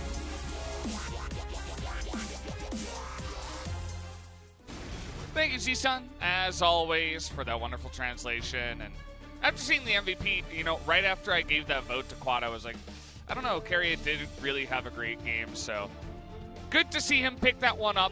You don't get to see a support pick up the MVP every single time around. But take a look at this. bonO, after a relatively weak game number 2, will be subbed out, and Malrong is coming on in. And you have titled him the coin flip jungler. He is, he's the Lord of the Sinners. He really is. He is literally Lord Sin. That is exactly... From Final Fantasy X? Was that a... It's not Lord Sin. Oh, Sin. Yeah. Oh, my God, that might be him, actually. Yeah, maybe it's him. You know, It makes so much sense. What is it, the Calm? That's what they used to call it? Yeah. I guess it's ended. I guess he's back. He's back. Now he's in the LCK. Calm doesn't really last that long anymore. So, in case we're wondering why we're referring to him as a sinner, it is because he doesn't tend to farm. He just tends to run places and gank over and over and over. On Jin Air last year, it was insane. The amount of times that he would be down so many camps against the opposing jungler, or how long he would wait inside of brushes for ganks that really require the opponents to make mistakes, and that's how he plays. He doesn't play in a mathematical or a calculated way. It's a very peculiar, emotional approach to playing jungle, where he accounts for things before they happen, or before even his laners can make them happen. And even when he gets leads, he doesn't dial it back and try to then recalibrate his play style relative to his lead. He just kind of, oh, I got more items now, I'm gonna gank more. And yeah, it's that's what tends to happen. Yeah. I had him, I was telling you before the break, when we found out he got subbed in, had him in a solo queue game the other day. He had 5 camps at 8.5 minutes. Sounds about right. You do the math. There's you do 3 on the initial clear. Okay, you finish that. Hey, but you know, you need all that time for ganking the lanes. You need to be top, and then you go mid, and then maybe you can revisit top, and then maybe bot. And then by that time, 8.5 minutes, of course, has passed. No time to do camps unless. He's like that one drop in mono red that you come down, he like does 2 damage to face. It's Like- right, yeah. That's him. He lives for it. Well, we do have the final game of the night. DragonX up against KT, hopping into pick ban. Once again, DragonX on blue, KT on red. The colors make sense again. No more LeBlanc for Kuro. That's not going to happen again. All right, well. Let's see if the Cassiopeia is actually going to end up biting the dust. Now, if Chovy's fine playing it up in top lane, and if Deft's even willing to play it, they could even blind it to make sure that nothing ends up going awry there. Now, with Malrong coming in, honestly, I feel like the game is going to be decided in the first 15 minutes, regardless of whatever the team comps are going to be. It's all about Malrong. And, So- yeah, I mean, Elise is one of his favorite picks to sin on. Yeah. He loves to gank the top lane on the Elise, and he will do a lane gank and go into the top lane brush. And if there's a ward there, he loses so much time, so Yes. much farm. But if there's not, then there's a chance he can get the kill. Very coin flippy. Looks good when it works out. DragonX banning the set. They don't want it, which is They're I winning mean, your heart right now. they really are. They don't want to actually. first pick it, so they're banning it away. Yeah. Realizing that maybe it would be stronger on red side. Yeah, ooh. But- We're getting some action here. Who would have As thought? Lee Song. What? What? Lee Sangers? Yeah. Lee Singed? Are they just going to B1 Cassio or B1 Ornn? B1 Ornn is pretty good. Chovy can play Ornn. He can play him up in top lane. He's played him in mid lane a few times. Or And Aphelios. Aphelios, even though MF is up as well, no one really likes Senna. I don't know why. Nobody seems to like Senna Well, tonight. I mean, Afrika Tonight. did play. Yeah, well, okay. Nice save there tonight. Was it? I thought it was Gen G. Or not. Yeah, Gen G. Played it. The, Afrika also spams it. Oh. And yeah. Okay. See, I Also, thought that it was Mystic on Ash. UCal has played so much mid Senna, and that's the other very bizarre thing, is Senna is a flex pick. Yeah. Able to go mid lane, able to go AD, able to go support, and yet we're seeing none of her inside of this. Take a look at this. They're like, please don't ban my aggressive junglers anymore. I will pick Jarvan. Jarvan right off the bat. And MF, as you mentioned, still available. Very obvious pick. That does come in next. And are they just going to lock in the Kindred? I saw the coach go over to Pyosik before, and he asked him a question, and Pyosik gave a very confident just nod. And I wonder if that meant, you know, you want to play some Kindred. Or Rek'Sai.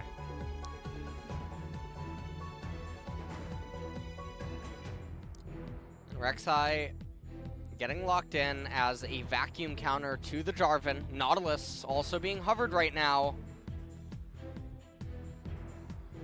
Mostly picked for his ultimate.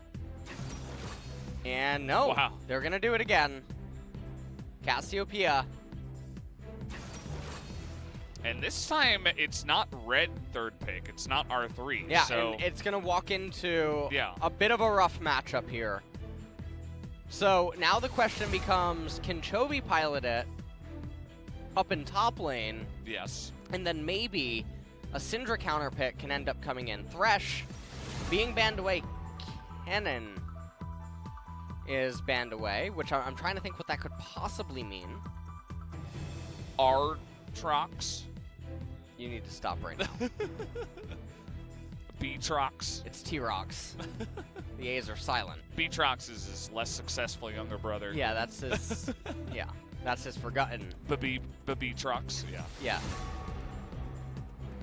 He does b-boying in his off time. I do believe that to be true. So, Yeah. Ornn Okay. now banned away. Ornn actually doesn't have. Well, Ornn is really good here, but he doesn't have the best Ornn items to give his teammates. As Cassio doesn't normally tend to rush Death Cap. We did see Faker do it earlier on. But normally Cassiopeia, Seraph's Embrace, Leandri's, Rylai's, Banshee's Veil. There's not many Ornn items that she tends to gravitate towards. And now Taric. Taric Master Yi. No, not gonna happen. That is a solo queue thing. We're hovering a lot of champions that LS doesn't like. But we have move. Oh, no. All right, it will be the Alistar. Yeah. I mean, when you earn the Pog. I'm trying. All right, so they banned away Rumble. They banned away Kennen. No way. Yes. Please. Come on. Atrox. All right, LS, have a good night. I will see you maybe tomorrow. Yeah, I'll see you then. I'll take over the casting from here. You don't have to worry about that. You can just go home. All right. Well, let's see what the final pick is going to be. I mean, there's a million different options that you can choose here. It looks like they want to do the Camille. Irelia is another option here against this team, but obviously Camille has a few more options available in terms of the split push and just overall the mobility, because Camille can go over walls, be a little bit more slippery. Not that Irelia can't go over walls with the Blade Surge, but what about Fiora? Fiora, Fiora a little bit less more vulnerable to the Aatrox than the other two. Really? Yeah. I thought Fiora was like that big blind, or not blind, counter pick that Khan was always picking. It was a really interesting. It's a really interesting dynamic where Fiora is favored if both players don't really know the if both players don't really know the matchup, and if the Aatrox weak. But if you're really, really high level, it's slightly Aatrox favored. And so it's a really Sounds interesting like Zoe shift. versus LeBlanc. Yeah, actually, that's a very beautiful comparison, Valdez. I'm on top of it. Yeah. My That was one we God. saw a lot last year. Hello, actually. Valdez. I came to play tonight.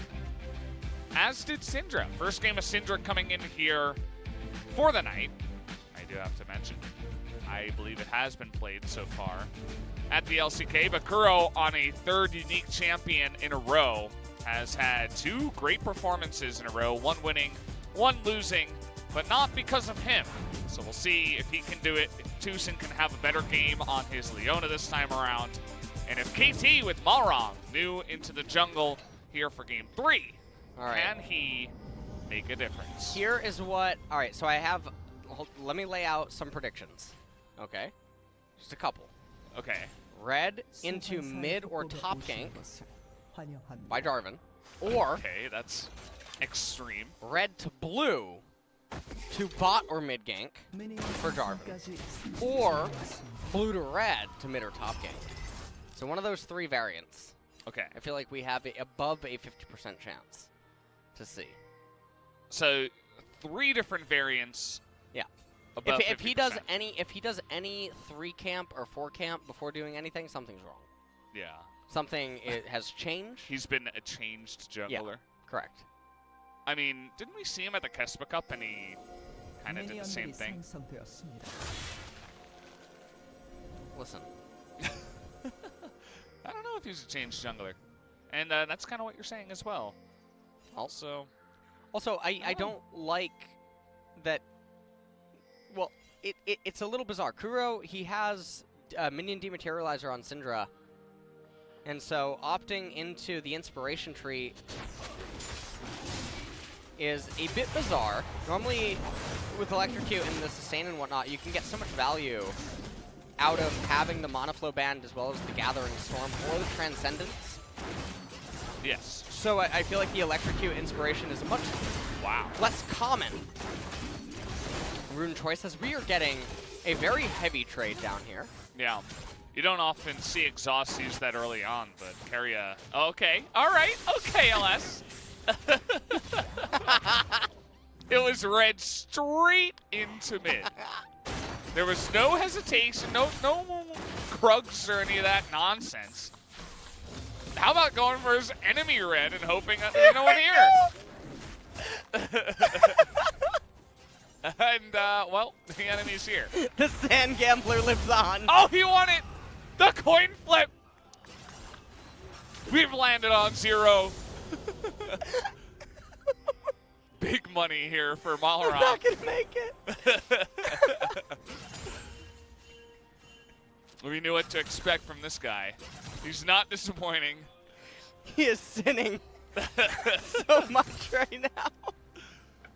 He's puffing on his cigar while he's sitting at the roulette table. He's like, hell yeah, 0. I knew it. Oh my 안 돼요, god. 나폴은. 얘 1렙 열롬. 아이고, 먹었다.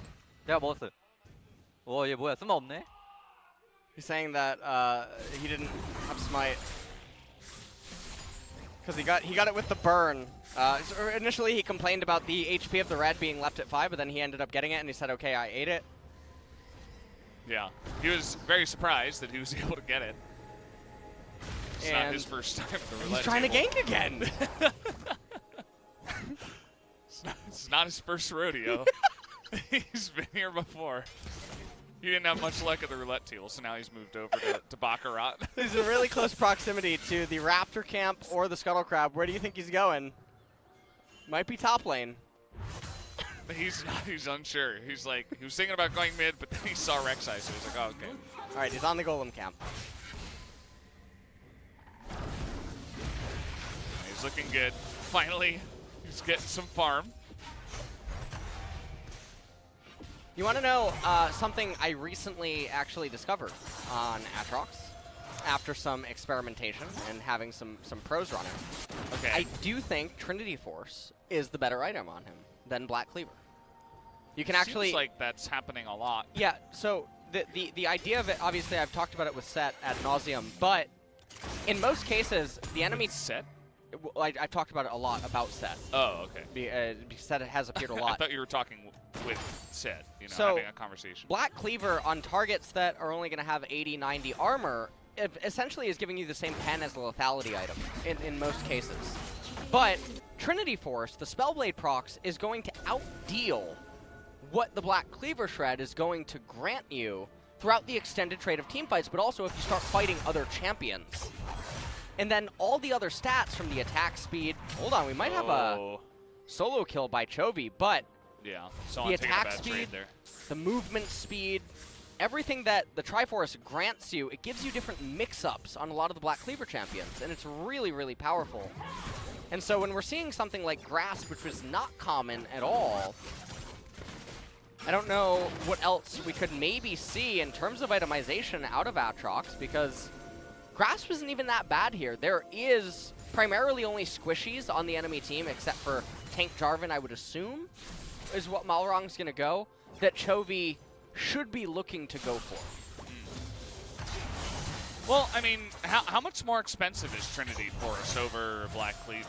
700. 700. So about 2.5 minutes.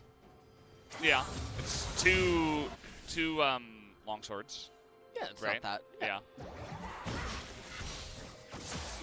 Yeah, I mean, you'll come online a little bit faster with the Black Cleaver, but yes, at the end of the day, like, it's not online fast enough to make too much of a difference. Especially if the game is looking to go like over 30 minutes, which it usually does in Korea. So definitely an interesting thing. I think a lot of testing is required and good for changing things up. Malrong's back again. Welcome back. He's got his friend TusiN, who has flashed in, and well, you're dead. First blood, Kuro picking up the big time kill with the Czar button. Nicely done. And Press Quad that button. now, also, he doesn't have teleport right now. And so he's going to miss out on the minion wave as well. Kuro going to go up in the XP department, also up 9 CS right now. Lost chapter complete with boots. This is going to be really rough for Casio, especially with that blue buff. Going to be coming up soon, as both junglers just hit level 5 at the same exact time. You take a look at this again, and you have to wonder, Wait, what? what is Quad doing playing in that pocket of the lane that far up? He just saw TusiN clear the ward, and it was pinged. Really makes absolutely no sense. So, you know, I really can't defend him there, Valdez, but Yeah. Quad's going to get the blue now, but there's no way really for Pyosik to make a gank happen anywhere. And, you know, one of the things that I didn't get to talk about loading in was which team is inevitably going to end up scaling better. If this game goes long enough, the Camille will eventually just start doing Camille things. And there is enormous amounts of wave clear from the Syndra and the MF, enormous amounts of reach as well with the Leona and the Syndra, which opens up a lot of avenues for pick potential in the mid and late game transition. So even though SoHwan right now is, I mean, he's getting, he's having a little bit of a rough time up there against Chovy. He's down 21 CS. But if this game goes long enough, that Camille will come online. She will start doing things. We'll have to see what ends up happening. So, also interesting to note, Chovy with the Warhammer first item, not the Kindle gem for the CDR and HP. Yeah, does pick that one up. We'll have to see what he does eventually go into. He's got the most experience in the game. Kuro is the only one really challenging for that. Going in now onto Keria. TusiN gonna get bopped towards the turret. Malrong hasn't come in yet. It's just a 2-on-2. Able to pick up that kill straight up. Was the bottom lane here from KT. Malrong just a spectator, essentially. And now after that pickoff, they are going to move on to the Infernal Drake, being picked up here at 9 minutes.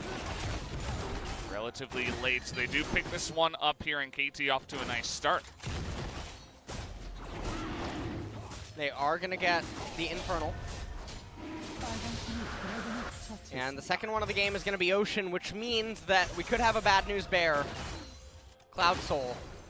That could be the final Drake. Aww. And let's just take a look at this. So, Keria, he gets stunned up. MF Ultimate comes out. TusiN able to follow, and then Keria trying to follow as well. That's a mistake. Yeah. You got to know the cooldown on the Leona Q. Yep.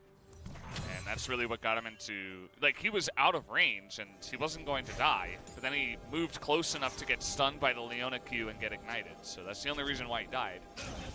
Definitely a bit of a mistake there from Keria after a player of the game performance in game 2. Well, Deft and Keria just continuing to try to shove in this lane. As KT, they're looking to make another play happen, but Pyosik, with that sweeper lens, able to see exactly what was going on. There is a level discrepancy in top lane, Ooh. as SoHwan is going to lose. He's getting bullied. He's going to lose the cannon. This is an absolute evisceration up here in top lane. So, if you want to see how Chovy managed to do this, you can purchase the LCK Pro View. Yeah. Definitely.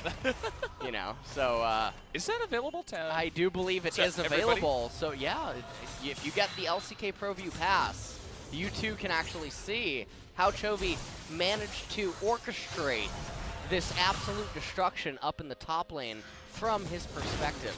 Yeah, but LS, I feel like you. Oh, nice little bullet time there onto Deft. That's gonna easily push him out of the lane. Had Malrong nearby, but. Gonna smartly back away. LS, I feel like you've done enough OPGGs to know that people are not going to look at replays of pros. They are just going to play 500 games and stay in gold. That is the way that... you don't have to stay in gold if you just play Annie. Okay. Also, she got a True. visual update. Oh, really? Yeah, she did in the last patch, I believe. I haven't personally seen it. Well, you don't play Annie? She's terrible. What? What do you mean? Hot mic, hot mic. What? Didn't I tell you that mute button doesn't work? Oh, man. Good ol' Annie. All right, well. You know the funniest thing? So I always talk about how... Never mind. Okay. It's fine, it's fine. All right. Okay. Joke is a little tasteless. I will refrain from that one. As Ocean Drake, coming up in 2 minutes, spot lane, just going to shove in this last wave. And likely going to recall after that. Pyosik just trying to clear out this Raptor. Kuro, It's on vision. yeah, couldn't get the W off, or maybe didn't have it. As Malrong's Malrong, back. here he comes. Now, I think Chovy is strong enough to, well, let's see, World Ender comes out. He's not going anywhere now. Do they have the damage? Blast is away. And now they should know. Okay, they're going to continue. Well, Malrong wanted to, but SoHwan just said, okay, thank you. I'll push the lane now. And that was the end of that. Chovy able to get away. He's walking up in the lane, beginning to CS again. Still ways away is SoHwan from his Trinity Force, but also, likewise, because Chovy went for the Warhammer, he is going to be a bit delayed on getting that Black Cleaver.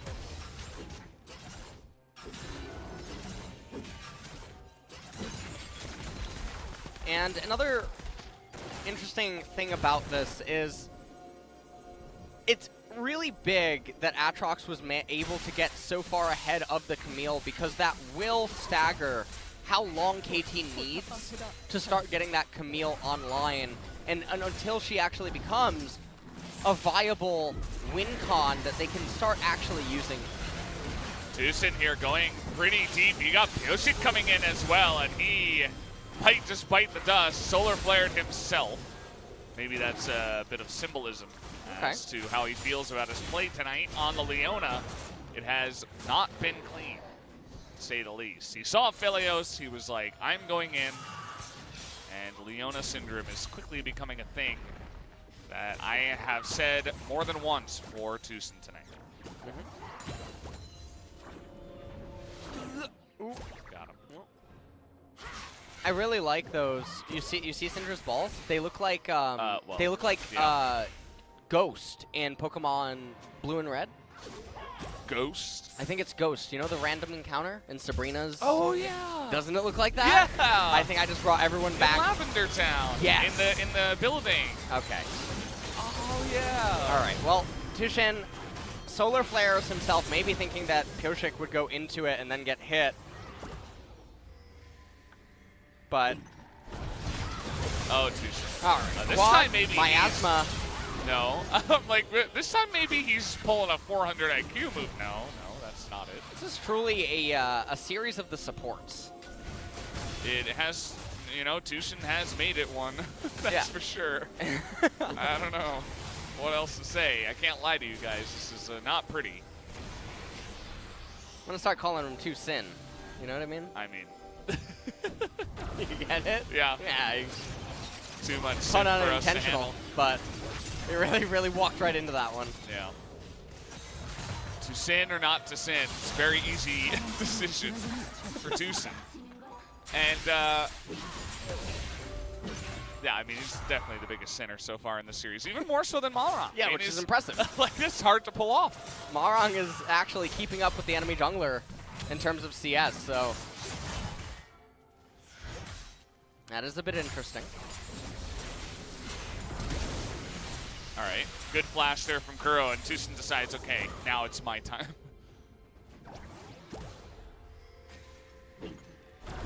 And the other thing here, yeah, you know, we're gonna let that happen. Cal go into the bush. He's like, he waits 5 seconds. He's like, okay, he must be gone now. He goes in. No, Keria's waiting. Of course he is. Well, we'll hope that TusiN can, I don't know, change things up here a little bit, as it has not been too pretty so far. Keria has been winning the support battle. The top battle heavily going the way of Chovy. And well, even gold, actually, identical Yeah. right now, which is a pretty rare sight here. Chovy is absolutely massive. I'm really curious how many grass procs Chovy has. That would be a really interesting stat to get to see, but Yeah. it's not seem like there's going to be a way to actually figure that out. Not just yet. And we are in a this is a special kind of state. This is something else. Next level. Yeah. You watching LEC later? It's on tonight. You know, my sleep schedule has been so normal, which is abnormal for a gamer or an esports person. Okay. Most that doesn't of us- answer the question, Valdez. You watching LEC later? That's what I'm trying to build up my excuse to make it, a little bit more interesting than just say, like, no. I'm planning to. Oh, hold on. Oh, they found someone who's not TusiN. This time it's going to be Keria. Malrong swings wide. Deft threw his ultimate under the terrain. That looked a little bit funny. Might want to fix that one. Either way, it does land, and nobody dies. Anyway, about LEC. Yeah, I'm going to sleep at like 11 o'clock every night. It's weird. I wake up at 7 to 8. I don't even want to. Going to the gym in the morning. It's really weird. Okay. Whatever, Valdez. Are you watching LEC tonight? Yes. Are you streaming? Of course. I can't co-stream it, but webcam timer that I'm always late on. But and then tomorrow night, LCS and LEC and LCK. Oh, that I'm sounds going like for fun. I'm going for the triple crown. I don't know if you're gonna win any of them though by doing all three. What? Of course I am. It'll be like the triple. We just got word from, or I just got word from G-Sun that Chovy has 7 grass stacks currently. So they only procced it on SoHwan 7 times. Thank you, G-Sun. Thank you, G-Sun. it's very kind of you. Yeah, I mean I suppose that makes sense. They've been skirmishing, and I feel like the observers caught it every single time. And most of the time, SoHwan has kind of just been hanging around. So when games like this end up transpiring, where we've had 4 kills in 20 minutes, what's going to end up happening is it's going to climax over one team fight, and that one team fight will cause a domino effect where several turrets will fall, Baron's going to be captured, we're going to have a 5K gold swing in one direction, all summoners expended, maybe an inhibitor ends up following 2 minutes after that, and then repeat the lull state one more time. Okay. And then one more Baron, and then the game. You forgot to mention how TusiN was going to die again. I really don't know what's going on with this guy tonight, to be honest, guys. That's his Why third is death. he there? So he went in to clear a Rek'Sai tunnel, and they saw him, and they engaged on him. So it's almost like he's getting unlucky with the positioning of the enemy. It's like they're always in the right spot to kill him. I don't know what's going on with this guy. Not really quite sure either. He's building a stone plate. We're almost there. Maybe he can survive. You know, it'll be him against 4 people, so he gets the extra buff, and it'll help him out. This does mean that DragonX, they get the bottom turret, and the Drake feels like a slow burn here for KT. It definitely does. And we are ways away from the soul, Valdez. We are 10 minutes? 10 minutes maybe, away from a soul. approximately. Well, we gotta add in some time to capture. Give or it, take too. 30 Yeah, so seconds. maybe 17 minutes from an Elder. So Okay. we're looking at a 38. Well, no, we're probably looking at a 40-minute finish here. Yeah. Right on time. Gotta give a little bit of time Yes. for, the Baron dance, Right now, I mean, where they eventually kill The- TusiN for the sixth items, time. everyone's just playing ping pong with the waves. SoHwan's getting more strong now SoHwan that he has is- Trinity Force. Yes, he is getting stronger. Death Stance almost completed for the Aatrox. Random fight. What is actually going on? What is going on? That's a nice little Cataclysm, but they don't really have the follow-up in terms of damage, as Kuro also wasn't really able to land much. Oh, nice follow-up there from Pyosik. Taking names, taking down Kuro. And now SoHwan, he has his Trinity Force, but he doesn't have anyone to back him up. As down he will go. And there you have it, 6-2, and that might just be Baron. And so this is it. This is the climax of the game, Valdez, where we're gonna have one explosive team fight. Now, depending on what way it goes, Baron would go down. Now a couple of turrets, one inhibitor, and then we're gonna have a dance again. And then the next Baron, that'll be the game decider. Okay. So that's the script. Good solar flare to start things off. Just wanted to, you know, good start, good start. Cataclysm was actually a pretty decent Cataclysm. And then from here, I don't know what Kuro is doing. Just walking way too far forward for absolutely no reason. Yeah. And he pulled his entire team into this. They easily could have backed off. And for a team composition, 이게 컷이지. 어, 수영. 나 강타할게, 강타할게. You 이거 should have 하나 left. 맞춰보자. 나 스마할게, 이거 강타 맞춰보자. Come on, 뭐야, 형. 뭐야, 이거 없네. And at this point, KT is now going to be on the back foot. Baron on the side of DragonX. 2.5 minutes until the next dragon ends up coming up. But honestly, it's not that meaningful. It's just very bizarre to see KT voluntarily have opted into that fight and then tried to re-engage needlessly over. Even if Kuro could kill one player, it's only going to be a couple hundred gold, which is not going to decide the game. Well, 300. Well, it depends who he kills. Bonus gold. True. Could be more. There'll definitely be more than a couple. But, yeah, I mean, it's not really going to matter too much. Now it's Baron coming on in. Balrog, he's going to be caught out here. Pyosik is the king of the jungle for this game. Keria busy killing what looks like 3 wards. Gets 2 of them.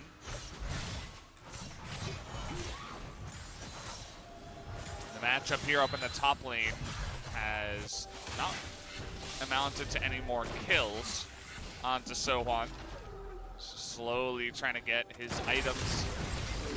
Keria forced the ultimate as he went very deep into the enemy jungle.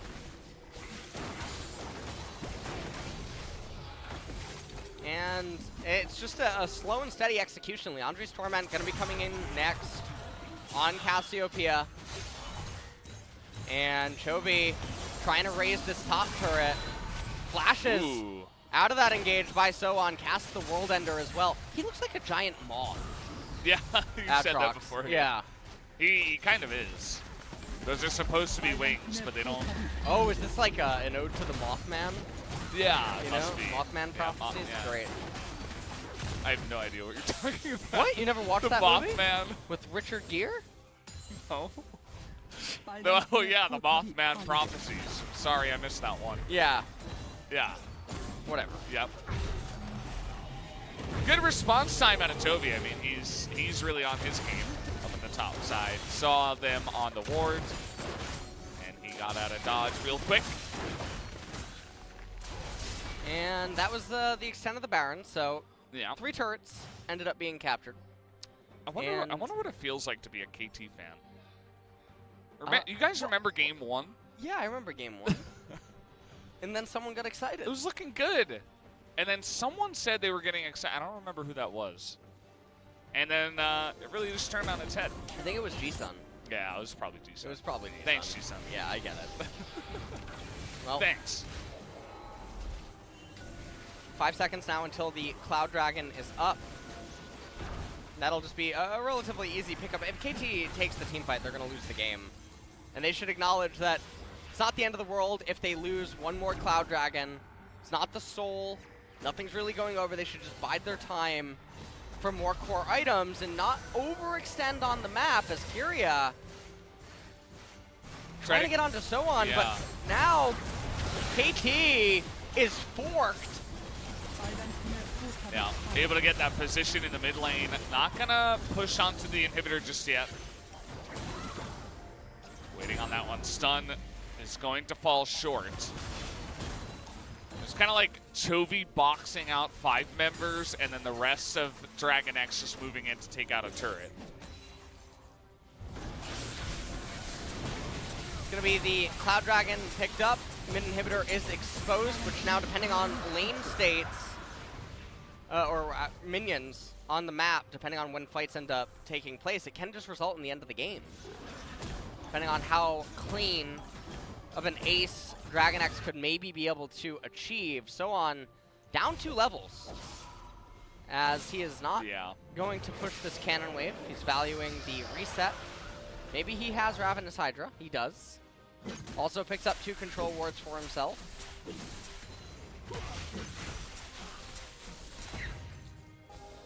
And Fiendish Codex on Cassiopeia, probably going to just be a Zanya's rather than a Banshee's Veil. So that if Jarvan does try to Cataclysm on, or mid-Syndra ultimate, or even Solar Flare, has something that can definitely be used. Yeah. I wonder, did Faker build any of those defensive items as his like 4th item? I remember he got Seraph's Death Cap and Spellbinder. I feel like that could have helped a bit. He Against had the his Soraka comp? Yeah. Nothing Against the else Olaf Pain Train. The Pain Train? Wasn't that a thing back in the day? I'm not like, I don't even know. Yeah. Okay. Sounds right. I've definitely heard it before. Okay. At this point, Baron is now up. DragonX should just be able to get the Baron. And with that, it should be the end of the game. Will there be a contest? Is the next question. They should know that Alistair is in here. They're trying to stun him down. And not going to get the knockout. Malrong was pretty close, actually flashing on in there on good timing. Has stopwatch. Now it's 5-on-4. But a big-time room from Aphelios keeps TusiN and aiming out of the fight.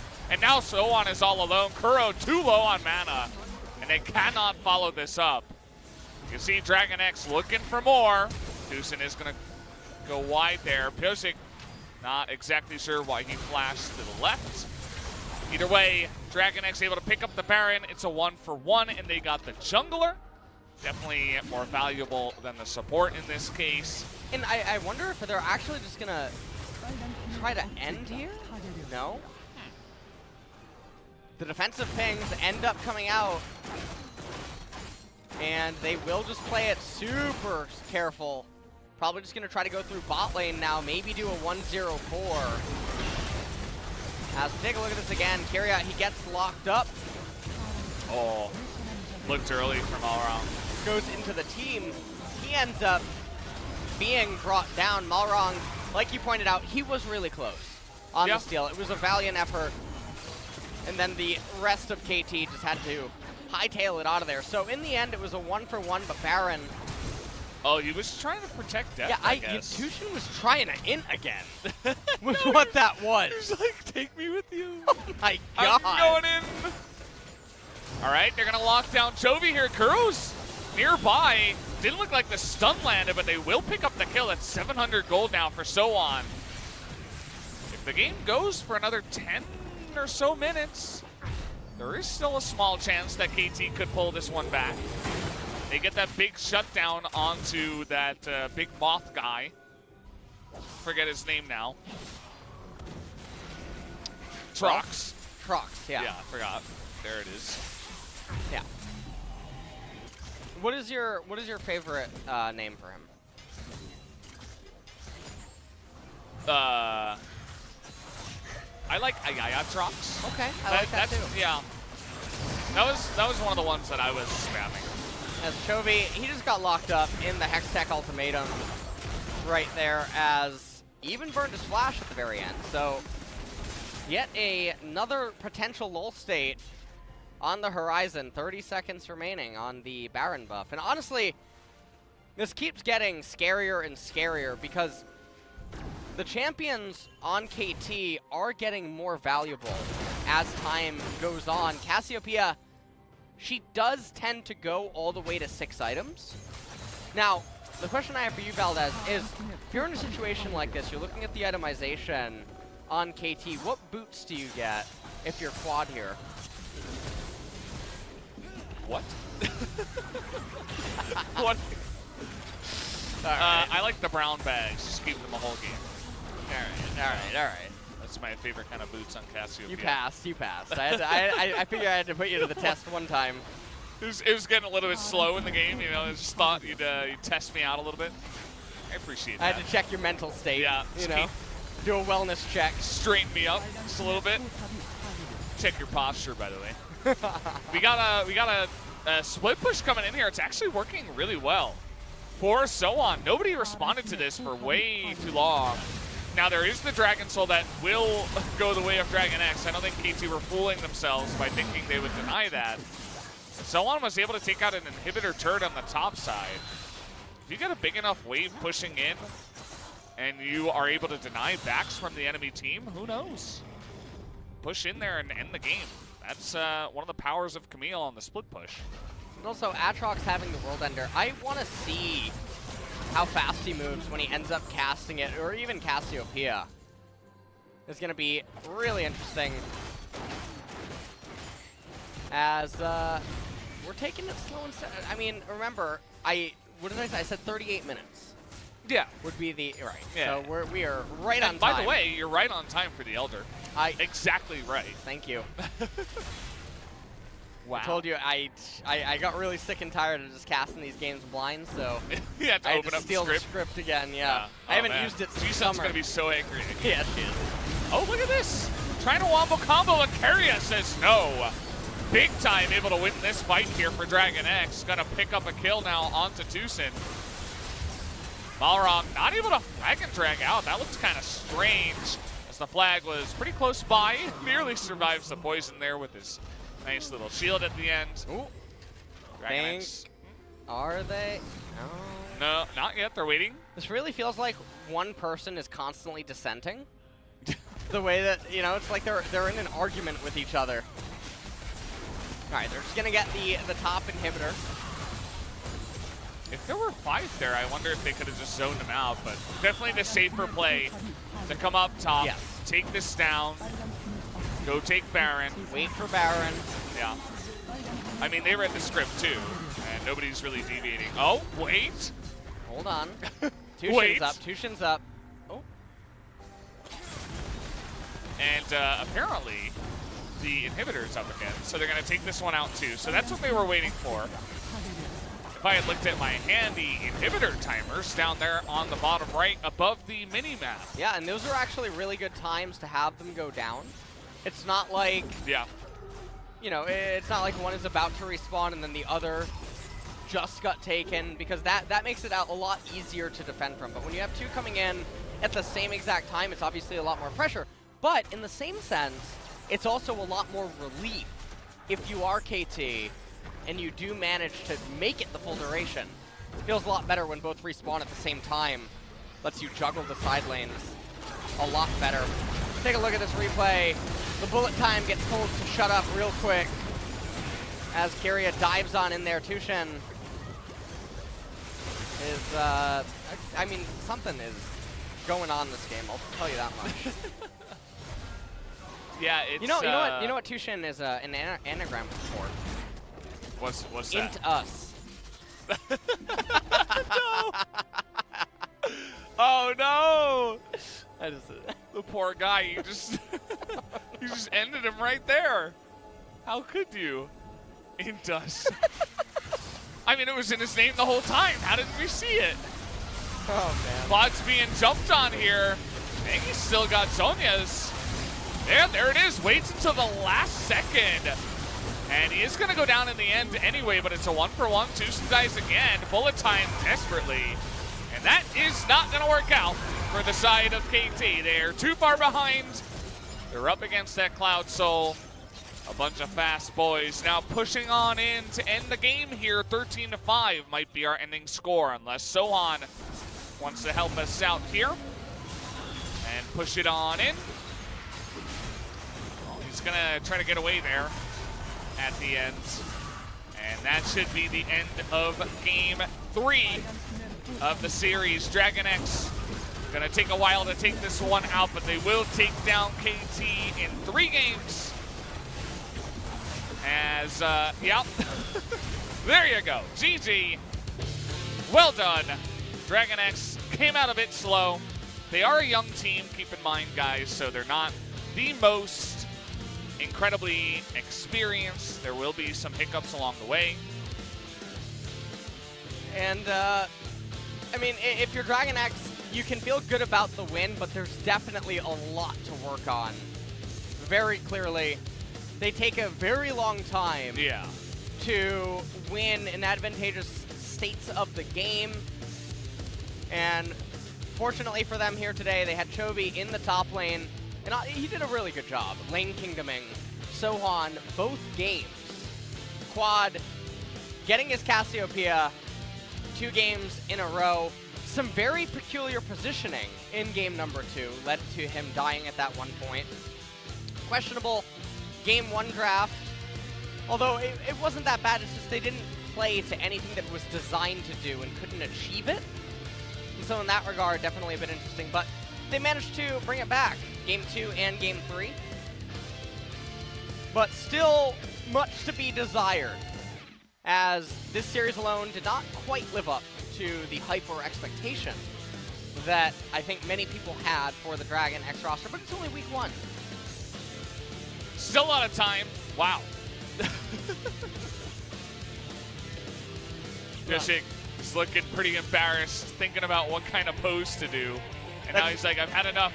I've had enough of the cameras. Take me away. I just play League of Legends. One of our very young players here on the DragonX lineup. He'll get used to the cameras eventually. So Chovy was also asked to put on a nice little pose, gave us the V. And yeah, everybody looks pretty happy on the side here. Keria as well. Yeah. Now, honestly, both supports this game were... it was not their series all around. Yeah, well, I mean, Keria looked good. Well, Keria did look good. In game number 2, there was some questionable stuff going on. But again, gotta keep stating, it is week 1.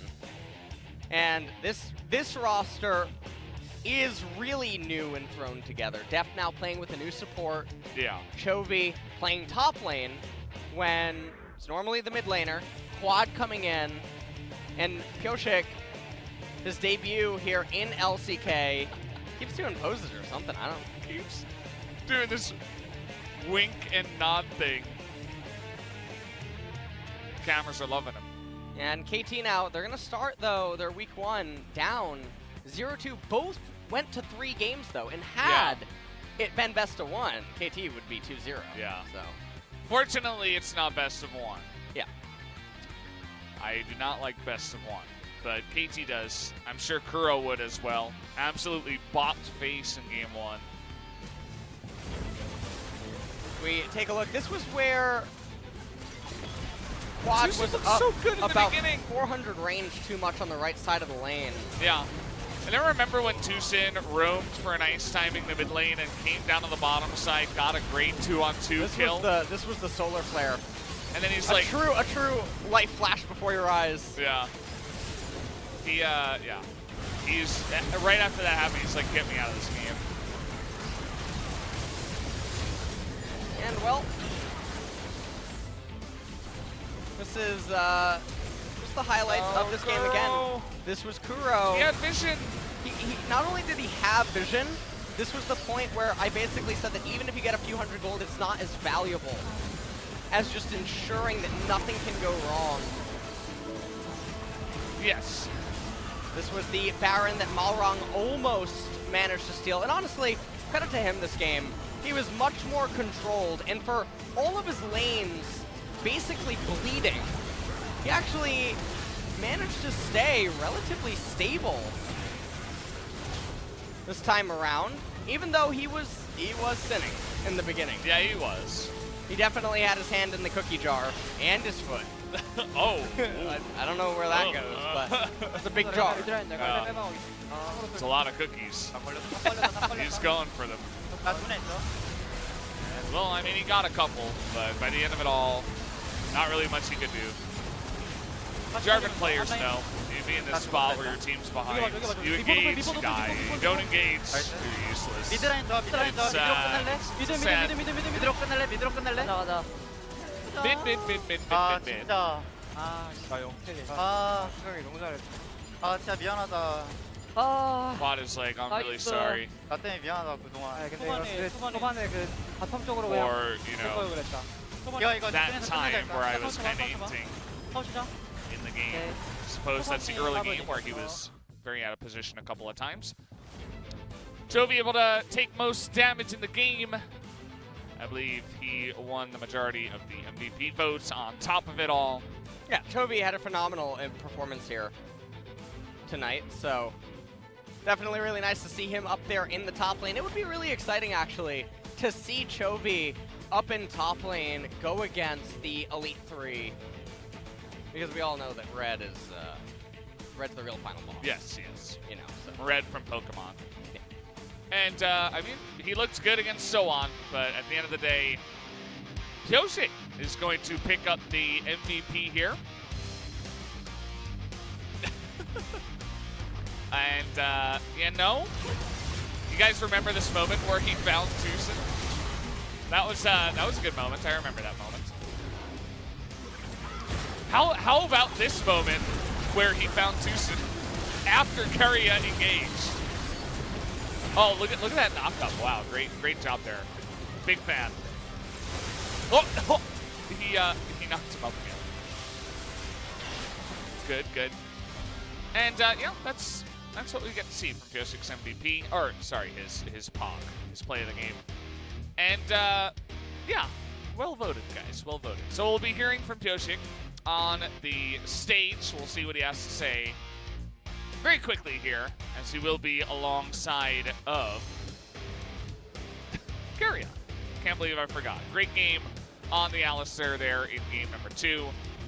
And yeah, will be cool to see what they have to say with TusiN on the mic, translating for that interview that's about to start in just a moment. And remember, it's Ji-sun's fault that she got excited for KT, so. Yeah, so 네, thanks, DRX가 Ji-sun. 시즌 첫 경기 승리로 장식했습니다. Thank you very 오늘 much, POG guys. 선수죠. This 캐리아 is 선수, Ji-sun 표식 with 선수 TusiN 보실게요. translation, 안녕하세요. and let's hear the POGs 네, for match 2. 노력해서 경기 Pyosik and 한 Keria. 기분이 어떤지 So 먼저 how was your 여쭤볼게요, first 캐리아 선수. match at Low Park like? 원래 지금까지 롤파크에 Up until now, it was my dream to play on Low Park stage. I'm really happy that I performed well and picked up the POG. 오늘 출전하면서 First POG onto the support role, and for you as well. Did you feel like it coming? After that game, in the waiting room, I kept asking, who's the POG, who's the POG? And they told me, we don't know yet, but finding out that I'm the POG, I was very happy. Pyosik, your dream is also came true. Meeting Mina Kim. Yeah, having this interview with you was my dream. You got the POG in your first match. How do you feel right now? Happy? Good. Well, it was extremely good, right?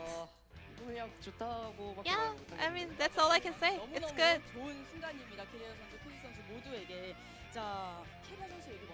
So, Keria first. Alistar was fantastic. So, what was the reason in terms of picking that Alistar? We didn't really practice it, but during the draft for game number 2, Deft suggested, what about Alistar? And I said, I think it's okay, so he locked it in for me. So Keria and Deft play a lot of duo solo queue. So do you listen to him well? At first I did, but a couple of months later, now Deft is listening to me. So your Alistar performance actually reminded a lot of people of MetLife's Alistar. I think that's a great praise because even before I started practicing, I've always watched MetLife playing Alistar, so it's a big honor for me.